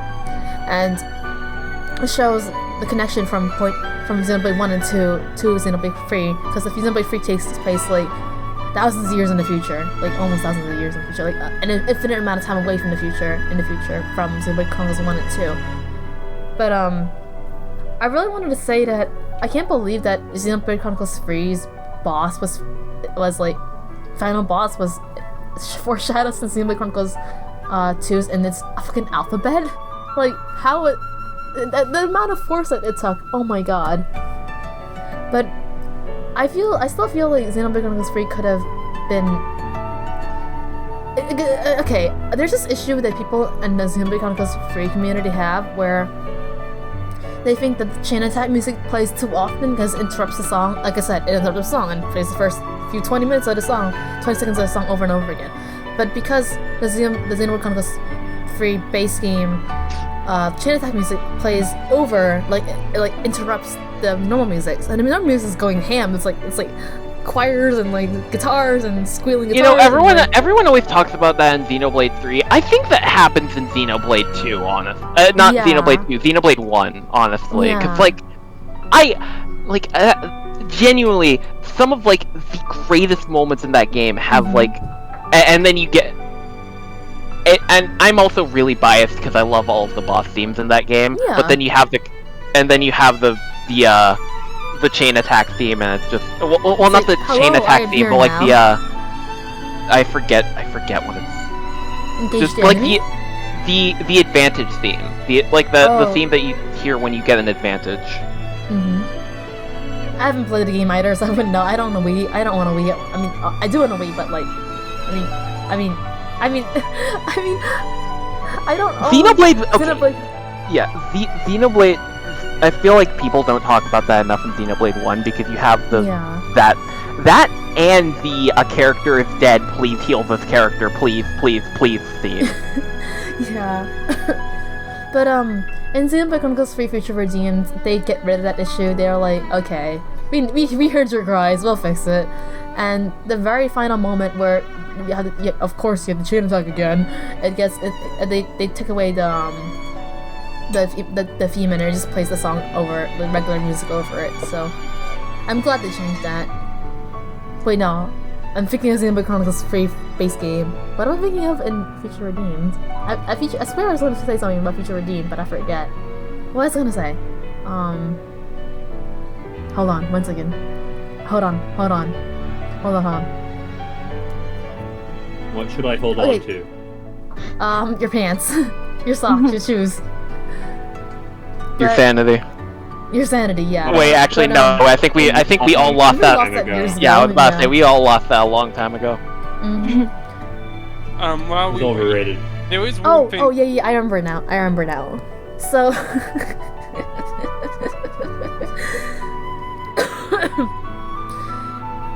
The words Dimitri Yuriev come up in Xenoblade Chronicles 3, but Future Redeemed, but unless you know Xenogears and Xenosaga, you will not know what that means. So you better play Xenosaga or Xenogears and Xenogears before you even touch Xenoblade Chronicles 3 Future Redeemed. So maybe I gotta play through 3 entire series just to play this one DLC. Yes, you do. Because you will not understand the references. To be fair, I've wanted to play Xenogears and Xenosaga for a while now. This is your excuse, dude. This is your excuse. This just gives me more motivation to do that. Because you will not understand the importance of that radio call until you finish those 2 games. So those 3 games. So buckle up, buddy. You in for a long ride. Okay, that's all I wanted to say. Thank you for having me. Bye. I do want to end the Xenoblade thing with one little section that I think you guys might like to know. Do you remember last year? No. During the none of it. Sorry, during nothing. No. The blank. When I when I showed the old Pokemon site. Sure. Yeah. Yeah. But since then, I actually did a bit of digging. Turns out, they've not archived any of They have not archived any of their old console software pages. Oh yeah, I think I know that already. This also includes the Wii. Oh. And there's a What the fuck new is link in I'd there? like you guys to click on to see where it takes you. Oh Hold yeah. Right. Oh my god. No Wait, The old way. Xenoblade website. Oh, Look at the characters. Wait, hold on. I gotta see this I now. wish I was literate. Oh, oh yeah. Down road kanji ga something heimasu Xenoblade. Yeah, that. Ricky looks so stupid. Yeah. Yeah, I think the- it's like broke since. Well, okay, that's also just kind of. Wait, hold on. What? Where's Ricky? Is he in the characters? Go to characters. Oh, Yeah. I mean that's just because that was the older art style that they went with. Yeah, I know. I'm just yeah. That frickin' PNG of Ryan isn't is ingrained It's in my Ryan skull. Type, baby. Oh yeah. Why There did they is- put two? Also, Sorry. when I said that, like, the old index is still there. So, like, those old pages for, like, Just Dance Wii 2. Oh my god. Oh my Kirby's goodness. Return to Dreamland. Oh. And, again, this isn't the only Nintendo console. I found, beyond, like, the Game Boy page that I mentioned with the Pokemon, the SNES, the N64, the Game Boy Advance, the GameCube, the DS, and, well, I wasn't the one responsible for this. Someone else found it. The E3 2004 page. Oh my goodness god. gracious. So- Giant God and people. 2004. If you guys are interested. It's a little okay. Real quick. I just want to. Oh god, the original DS. Oh. Oh yeah, the chunky DS, dude. I love. I That's own not the even chunky. how it like. That's not. I feel like that's not even like. It looks slightly different once it came out. That's like the Yeah, prototype, isn't it? because yeah, that's the prototype chunky prototype. DS. Because I still had have my freaking- original DS, like the one that did come out somewhere. They And also they have, had like, frickin' they the also had, trailer. like, in-development trailers for, like, Thousand Year Door and Prime 2. Thousand Year Door, Odama, Metroid Prime 2, Mario Power Tennis, Geist, freaking Jungle Beat, Ooh, that's a lot of kanji. I cannot read that. freaking Twilight Princess.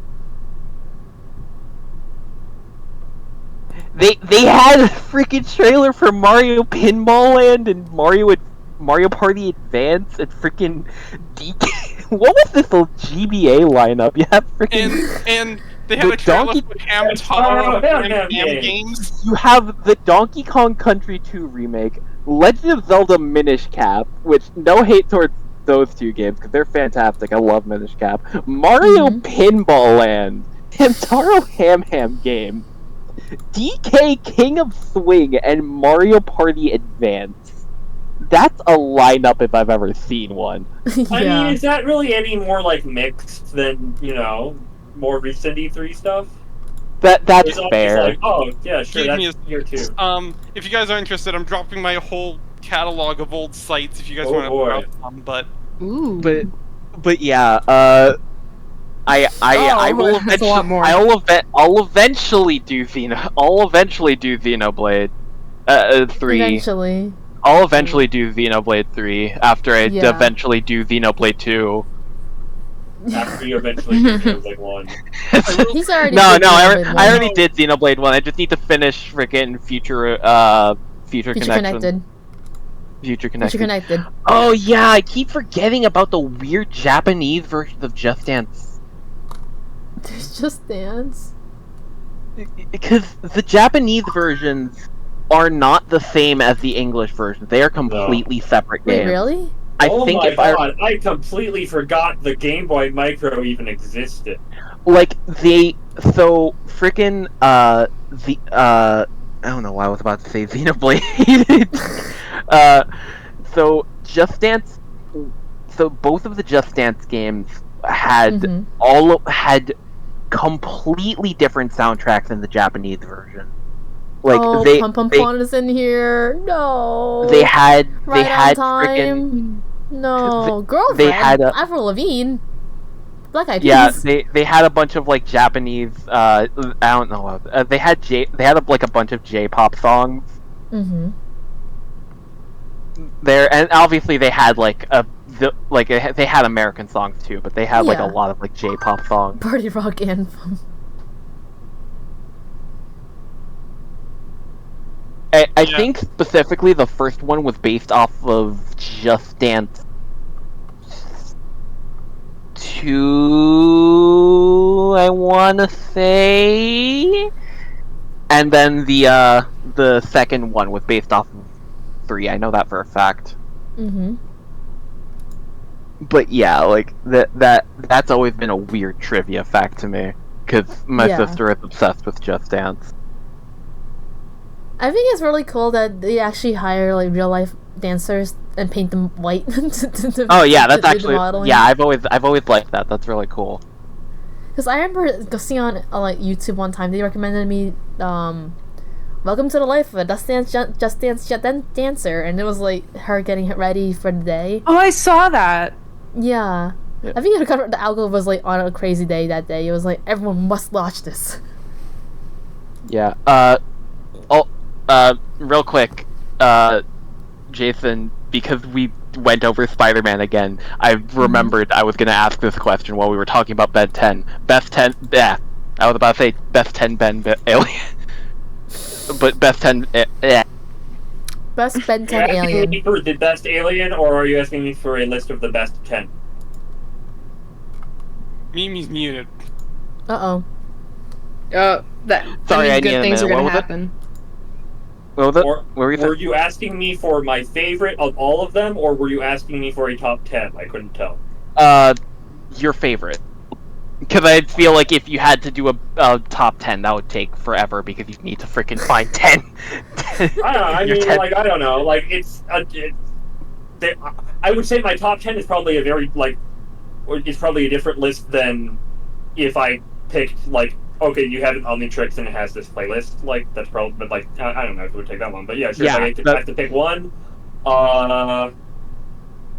I don't know, that's actually, I think, almost harder, right? Like, there were some pretty cool ones. I mean, I liked the idea of, Upgrade and the Galvanic Mechanomorphs a lot. The idea that it was this species, like, it was like, oh, the Galvans actually had a gray goo scenario on their moon, but instead of it being like a problem, it just was like, oh, okay, now we have new neighbors. Yeah, I was like, oh, hey, this is pretty cool. Like, actually, this is fine, yeah. Heck, and then they did. Yeah. I don't know. I thought it was, yeah, they were good. I don't know. All the designs were very cool, I think. Yeah, they were all, like, I feel like if you were like, I'm mainly just asking, like, in general, not like, oh, design-wise, or, oh, power-wise, just, like, kind of in general, like, I have a very biased answer, as an example. I mean, I think the thing I liked about it was that there was the variety, and so picking one is very hard. Yeah, I get that. I think, you know, if I had to, like, yeah, Upgrade is cool, Ghost Freak was cool, right, again, it's like one of those things where I like the lore around the alien species beyond just Tapes, beyond just tapes, this is what it can do. Yeah, I can't remember the species name for Big Chill, but Big Chill was cool. I used to know like all the species names, right? Like that was I really thought that was like very cool that they actually put that effort in. Oh yeah, I used to know them too. It's been so long since I watched it. Same. But it's yeah. I mean, yeah, maybe. Like if I had to just like pick one, like which one do you think is cool? Like I like. Overall, maybe Big Chill. I like Alien X a lot, but that's sort of like a very complicated answer, right? Like, yeah. I also just thought the Anodites were cool. That's like I don't think Ben ever unlocked it. Ben never got like an Anodite. Like shouldn't you'd think that he would, but he didn't. But here's the thing, like if he like because the gene's not active, right? It's like dormant or whatever. But because of his bloodline, you'd think the Omnitrix would be like, oh, Anodite DNA, even if it's dormant. Okay, cool, sampled, and be like, okay, now that's unlocked. Or if not, then it should have triggered any time that like Gwen had grabbed the Omnitrix. But whatever. Yeah, that feels. I guess they wanted to like keep it so that way Gwen was the only one who did it because otherwise it would be a festival. I think that's fine, and I thought that I don't like that was one of the things that Omniverse and like tried to like backtrack on. It's like, oh no, it is magic. It's like okay, but like her powers were cool, and like trying to like overcomplicate it by like going back on the development that they were alien powers. Seems like it kind of muddied it a bit, but whatever. Yeah, I get that. My answers are very biased and very simple. I love Accelerate, and I love Echo Echo. I love Accelerate because I love Accelerate because I love speed serves in general, and I love Echo Echo because like it's just such a cool concept. Because you don't see many like sound based powers is the thing, and I feel like that's. Bear in mind, except for Alien X, really, all of the initial Alien Force aliens were like a combination of two of the ones that. He had. I will say I liked Ditto as a design, like character design better, but it was a little like without then having. Ben Wolf's Sonic Hal added in for in Echo Echo. It's like, oh, okay, well, he can make more of himself. Sure. But, like, I get why, sort of, like, it's like, oh, this that makes sense. It's funny because I have a very, I have a very similar thing with Swampfire. Swampfire's the most sort of egregious, though, right? Like, it's like, oh, it's Heat Blast and Wildfire. I get it.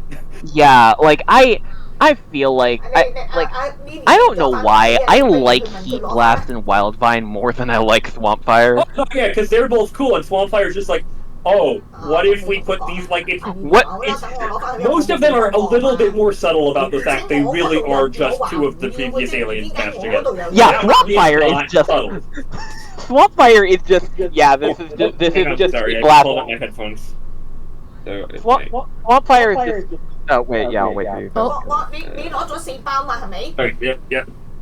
But yeah, it's just like you look at the others and it's like, oh, those are clever designs, and then you look at Swampfire and it's just, oh, it's Heat Blast and Wildfire again. Yeah, like it sort of makes it like I almost wish that like if you just didn't have the design, like if he hadn't had like a very sort of like Heat Blast-ish looking kind of head. You'd be like, I feel like that was... it's like an alien and it's got like combustible chemical. Like, sure, you could like get away with it, but the actual visuals of it feel very like they did not try to make it unique. Yeah, that's why I'm not huge on Wildfire. I agree. But Swampfire. Yeah, Swampfire. Not a very good name, all things considered. Yeah. I mean, like like some of them aren't creative, like Forearms or Accelerate. But come on, those at least were named by a 10-year-old. Yeah, those were named by a 10-year-old. And those are better than Swamp. Actually, thinking about it, I kind of vaguely recall there being some aside of like him being like out of practice naming them or something. That's like a justification for that name. Yeah, but at the very least, Big Chill is funny. Big Chill is very good. Big Chill is a funny name. That's quite yeah. There, a lot of the and like Brainstorm is quite straightforward. Yeah. Like sure, like and again, he's not that much older, right? He's like 15. Sure, like those Yeah. are all very like Yeah, and like Echo, it's kind of on the nose, but it's nice. It's nice. Swampfire is just yeah. I've never been huge on Swampfire. It's definitely like the least interesting of the Alien Force aliens. Yeah, definitely. Yeah. Yeah, Xenoblade's good. Yeah. I'd say we should. I guess we can wrap it up. Yeah. Okay. Thing we usually do. Games next year. Huh? Should we wait till Loon go muted? Well, I mean that's why we were gonna do the games where. Yeah, games we're excited for next year. Technically not next year. I'm just hoping it comes to consoles next year. I've heard amazing things about frickin' Sonic Dream Team. I'm hoping that comes to consoles at some point. Oh, Loon's having a very loud phone call, so they can't talk. Ani, quick. Yeah. Loon's mom is. Loon, Ani, quick. Do a Loon impression. I'm I don't know. I'm kidding. My name is Loon, and I like Xenoblade. Fantastic. That was a really good one. But yeah, games we're excited for next year. Loon said so true. But yeah, I'm hoping Sonic Dream Team comes to consoles next year. We know that Hades 2 is going into early access next year. I'm very excited for. Incredibly excited for that. Death of a Wish, frickin' we just finished frickin' Luca Born of a Dream, and I'm very excited for Death of a Wish too. Luna's extremely excited. They're in chat. Twice, specifically. I don't know why I said constantly. They repeated it twice. But yeah, what else is there? I know I'm like looking at a list of what's because I have like no idea. I mean, might get more news on that No West for the Wicked they showed at the Game Awards. Oh yeah, Persona 3 Reload. I almost forgot about that. I'm very excited for Persona 3 Reload, and I do want to check out Metaphor ReFantasio. Because I think that looks really cool. What I've heard, it's a mix of like traditional Persona and Strikers.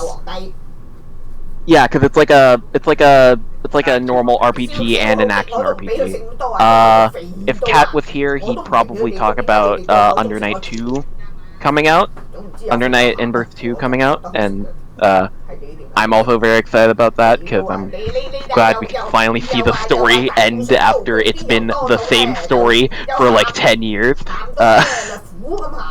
Yeah, I guess like I'm looking forward, hopefully, to the Destiny 2 expansion Final Shape, which I believe got delayed again because unfortunately, while I do want like the last expansion came out and corporate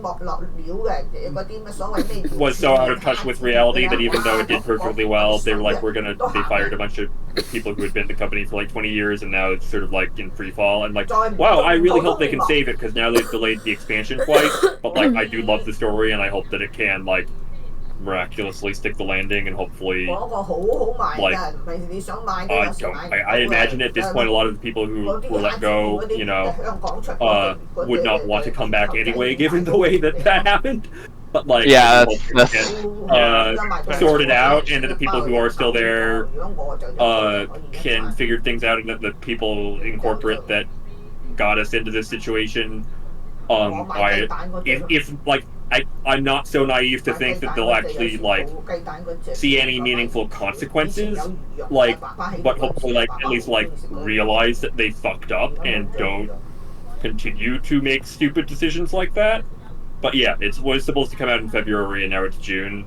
But like, Yeah. you know, I'm still, as someone who enjoys the story, I'm still looking forward to it despite all the nonsense around it. I get that. There's a solid chance that next year would be the year Ultra Kill hits full release. Oh yeah, because Layer 7's coming Layer out. 7's due out this month. Mario has a really big year next year, because you have the I know a lot of people don't care about the Mario vs. Donkey Kong remake. I'm very excited for it. I love Mario vs. Donkey Kong. So wait, is that... So I'm actually not familiar. Is that like that's not just like Donkey Kong, right? So okay, this one I think it's GBA original, which is okay. More so first it was obviously I don't need to explain it. Donkey Kong Arcade. Then there was Donkey Kong on Game Boy. I think it's like colloquially, where it's colloquially. You know what I'm trying to say. I hate that word so much. It's known as like Donkey Kong 94, I think, and that was like a completely original game based off of like that sort of going upwards platforming style of the arcade game. Right. But Mario had a completely like an incredibly athletic moveset that like he could do like handstands, backflips, side flips, and it was all of that in like a 2D game, and that was the first time we ever saw him like being that athletic and stuff. And then you had Mario vs. Donkey Kong, which was the sequel to that, and expanded on all of its mechanics, and made it into like a fully original game, not at all based on the arcade game. I don't know if I knew that existed. It's a really good game, and it also started a series that I don't think is as good, which is the mini Mario games. And I like those games, but I don't think they're as good as the original Mario vs. Donkey Kong. I want more athletic Mario 2D side scrollers, and I cannot hear any of you. Give me 1 second, I'm leaving and rejoining. Oh wait, no, never mind. No, yeah, I can hear you again. Never mind. Yeah, I'm looking through. I'm looking through the Switch. So yeah, this is a remake of that, and I'm very excited about that because I thought that game was great. There's also the Luigi's Mansion 2 remaster, which is like, first of all, why are they not calling it Dark Moon in the West? On one hand I get it, but on the other hand, Dark Moon is a cooler title than Luigi's Mansion 2. Wait, is there some so in to the name that is missing, or is it just a question of like, well, that was originally a thing? Yeah, only in the West it was called Luigi's Mansion Dark Moon. I think in Europe and in Japan it was just called Luigi's Mansion 2. Oh, okay, but now the remake is not being called. Yeah. Okay. Yeah, it's 2. It's Luigi's Mansion 2 everywhere. Okay. Alright, got it. But yeah, I'm excited for that. I know. Sorry, Brick, go ahead. There's also the Thousand Year Door remake coming out. I know people are ecstatic about that. Yeah, like I just put the video one day in chat in the Palinauts circle, and Leo immediately got excited. Because I mean, like, Thousand Year Door is like a favorite game for so many people. I'd be surprised if it wasn't. Like, yeah. There was also the Chugga Conroy reaction to that. Oh yeah, him just losing his mind over the fact that we got a Mario RPG remake, and then now we're getting a Mario Thousand Year Door remake, and it's just like, finally, Mario RPGs have entered their... He didn't say it like this, he said it in a much more frantic and excited tone, but like, Mario RPGs are finally in their Renaissance era. There was also the line, and I quote, literally, Western hell knew Paper Mario. Yeah. Right, because Renaissance, literally, right, like, rebirth, so a remake is a Anyway, yeah. There's a And bit of a theory that these games were meant to come out like the same year. but Super Mario but 3 All Stars came out, but COVID pushed them back. that's feasible. yeah, that could have made sense. And there's also Princess Peach Showtime. I just really want to check out what they're doing with that game. I'm very curious about where it's gonna go. Apparently, no one else. I'm kidding. I was gonna say apparently no one else is. Trying to find other games to be excited for, and there's frankly not a lot here that I'm like overwhelmed. Like, oh, maybe it'll be cool, but I'm not like anticipating. What were you saying? I was freaking the new Princess Peach game, Princess Peach Showtime. Oh, okay, yeah. No, that might be good. And like, I don't know when it's like. Again, having heard about it from the Game Awards, I'm doubting that it's next year. But whatever Kojima and Peele's thing is. Oh yeah, yeah, that's gonna be an That's gonna be an interesting game. Like I was like, oh, there's other like major he's like implying there's other major people working on. Like, please God, like just put David Lynch in there. Put like every other weird like. Dude, imagine someone in the Snapcube chat from like the reactions was like, please tell me they got Junji Ito.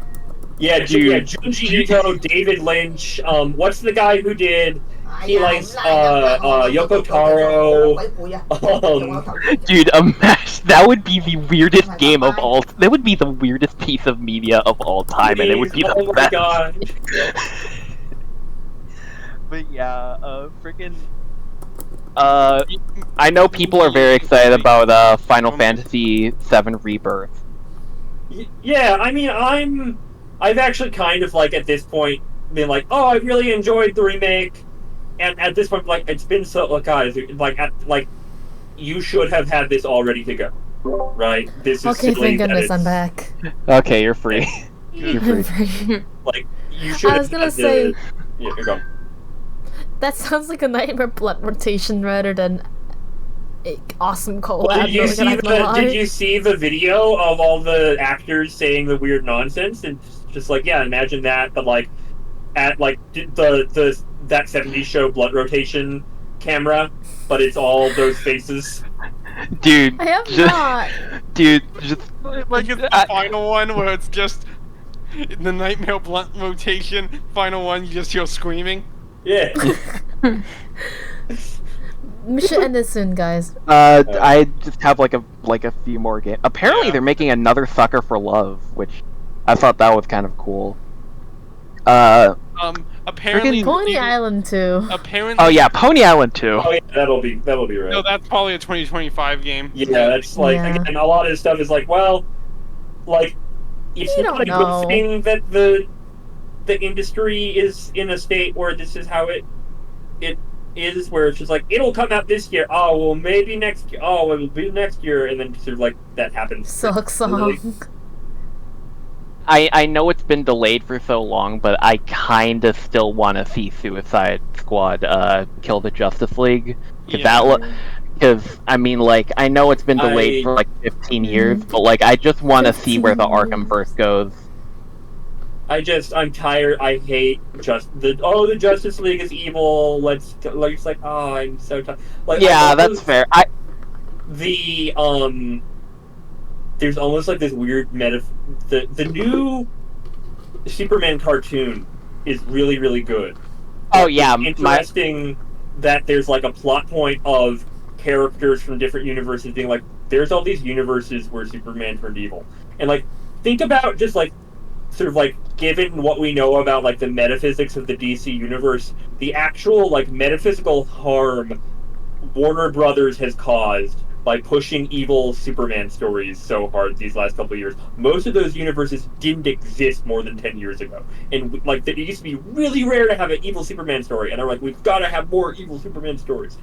Just like, yeah, it's just like, on one hand, that did give us like The Boys and, well, no, because The Boys and Invincible already existed, but they gave us like, people ended up actually wanting like cartoons and shows of The Boys and Invincible because of all of the evil Superman stuff. So it gave us that, but on the other hand, it's just like it's such a tired trope at this point And that it's like literally it doesn't like if it's alien mind control, which clearly it is in the Suicide Squad kills the Justice League.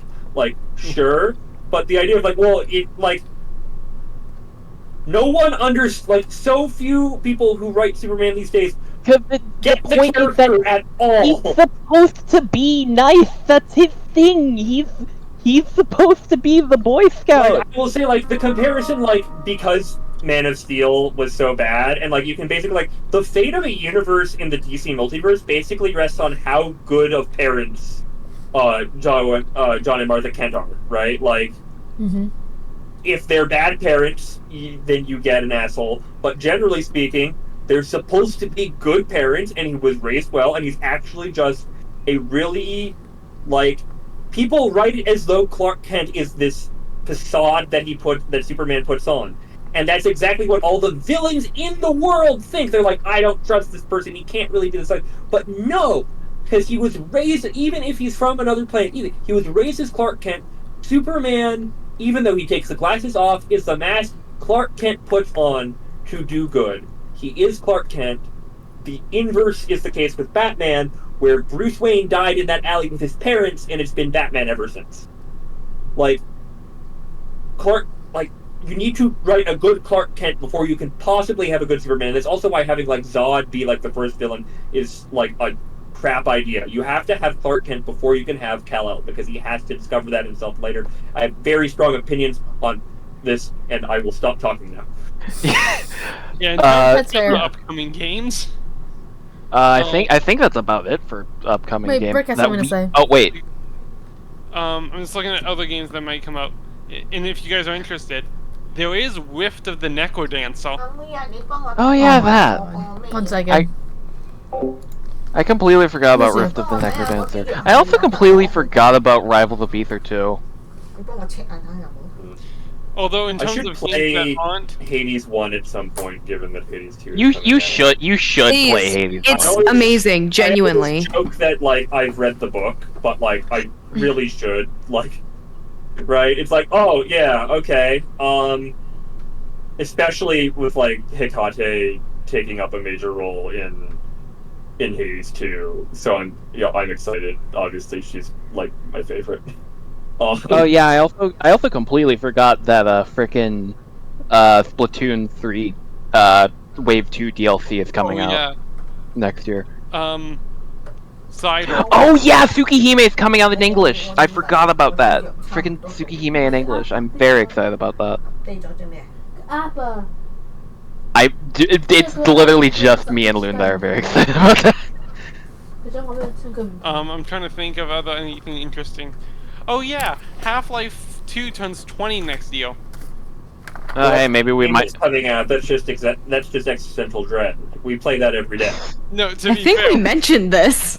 We definitely mentioned The it. reason I brought that up again is because we might get a 20th anniversary update like we got. For Oh yeah, we could get like this year. We could get like a free. The game coming out for free for like 3 days. At some point, we'll get full life.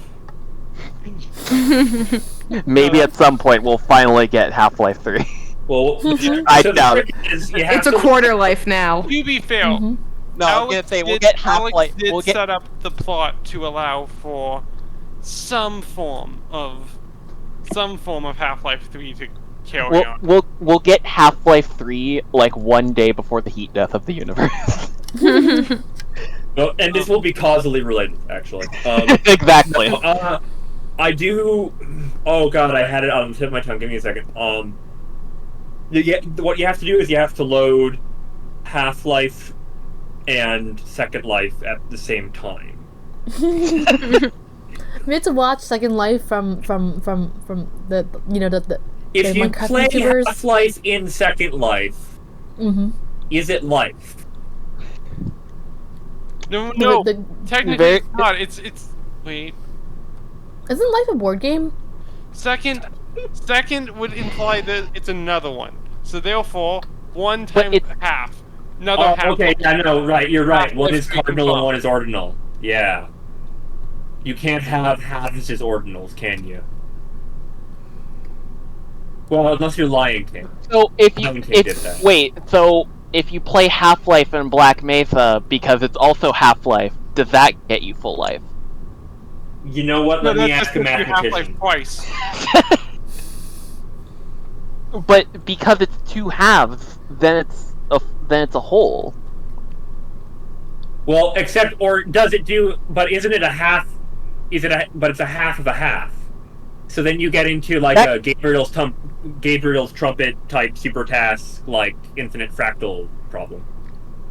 That's also fair. Serpinski triangle. What? Loon, Ani, what are your thoughts? I'm sorry, on what? I just dissociated. Half-Life. Fair. I like Half-Life. I never played Half-Life. What games are you excited for, other than Hades 2? I'm actually really excited for being able to play more than 3 games. At the Are you same graduating time- next year? No, I can't play anything.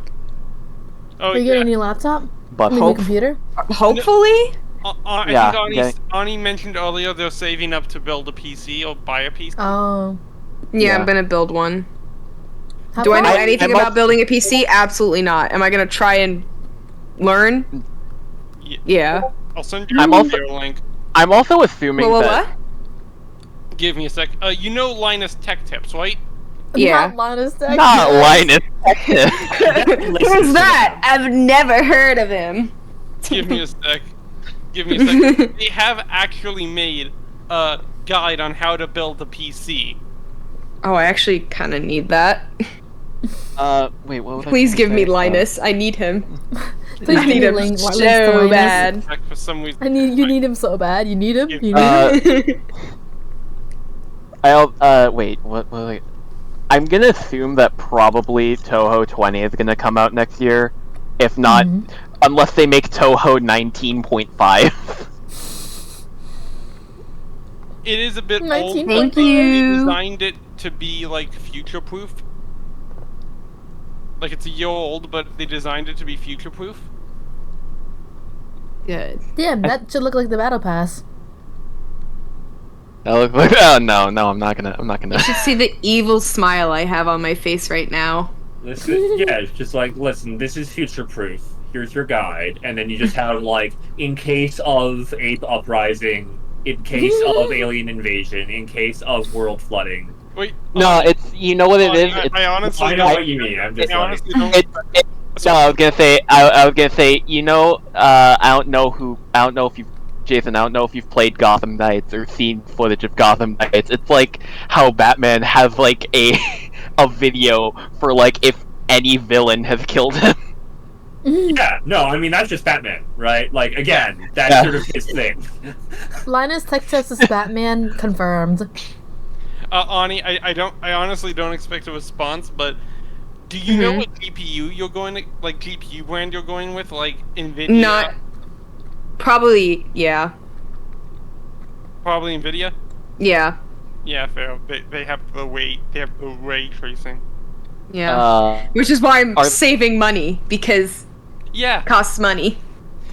Yeah. Curse you. Wonder how much AI, the 4090 is up here in people. Canada? How much? How much is it? Give me a second. Oh no. Oh no. He has to look I'm it up. terrified. 19. I know it's not. I know it's like triple digit. Sorry. Yeah, it is roughly. I think for the average price, 2,500.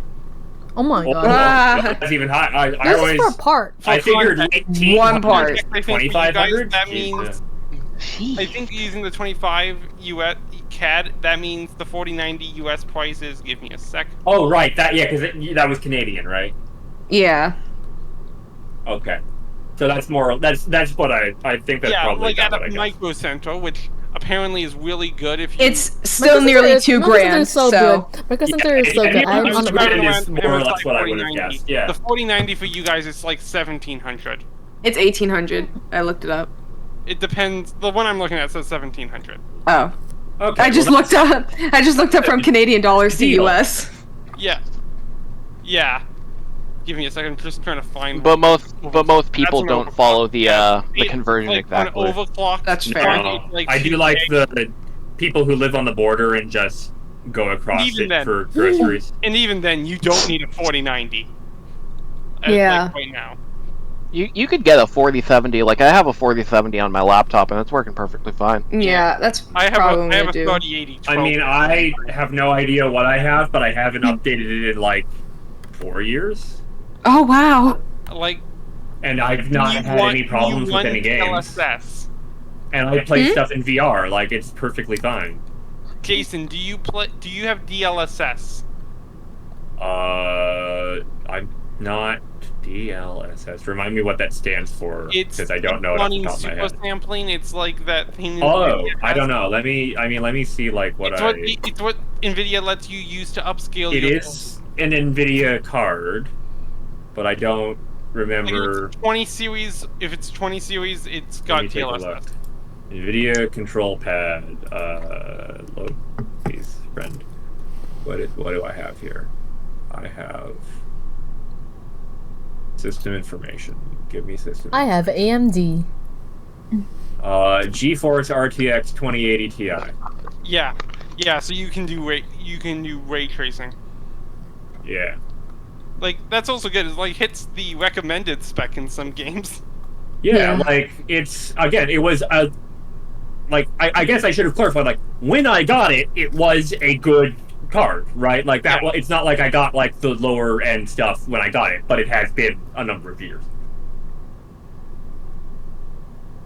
Yeah, looking at the specs, you should be able to roughly run Cyberpunk 2077 on like a mix of high and ultra settings. I mean, like I'll say, like I think probably the most intensive thing that I can think of is like that I've done with it is like the highest quality graphics, No Man's Sky VR. Yeah. Right, and it's been fine. Like Yeah. I guess my point is like you don't need a brand new thing for most stuff, right? Like, don't fall for that. Is all I would say. Yeah, I think my laptop isn't like the most up to date, and it's working perfectly fine. Yeah. How much? Fortnite. Yeah. Yeah, you can run Lego Fortnite. Yeah. Lego Fortnite guy. I can't believe Lego Fortnite is just Minecraft, and I can't believe Fortnite Festival is just Rock Band. It's so unserious. I tried watching someone play it, and I couldn't. I started laughing in like 3 minutes, and I stopped watching. There's an incredible like lack of self-awareness around the idea. Like they want to the idea of we want to, instead of being a game, we want to be this sort of again. They want the term metaverse, but like they want that, right? And like, okay, that's a cool idea, but you've chosen a specific aesthetic and sort of tone for your game that then when you try to present all this other stuff there and still have that in it. Like you can't make a platform and have Peter Griffin have buff Peter Griffin. I can't. It's so annoying. I think that's why they introduced the age grading into some games. That's be like, oh, it's a kid's game when you can also run around cranking 90s as Peter Griffin. Phrase cranking 90s as Peter Griffin is terrifying. What does that even mean? It's like I think it's like a term for like a specific type of shooting. I don't know. According to Urban Dictionary, a blanket term for Fortnite meaning to push out walls in 90-degree turns, mostly to create cover from two sides. Oh. Basically, it's making cover really quickly. Oh, wow. Sorry, I was just looking like how much the graphics card I have, given that it's an older one, would cost now, and it's actually gone. It's price on Amazon for a refurbished one. But I think that's enough. I think we can end it by now. I think we're good to end it at this point. Yeah, I think so. We've gone through everything. Yeah, I think we're okay. So, as always, thank everyone for watching. Hopefully by One at a time. no, not one at a time. Okay. I don't worry. We won't have to thank our 10 viewers. Yeah, I was gonna say, the real joke here would be like, oh, actually, it wouldn't take that long. Hopefully 2024. Hopefully 2024 will be more plentiful in videos since we only did like 3 or 4 podcasts. That's why there's 10 viewers. Okay. I'm kidding. Okay. All right. Bye. Bye. Sound effect. Can we harmonize? No, I don't know how to do that. Bye.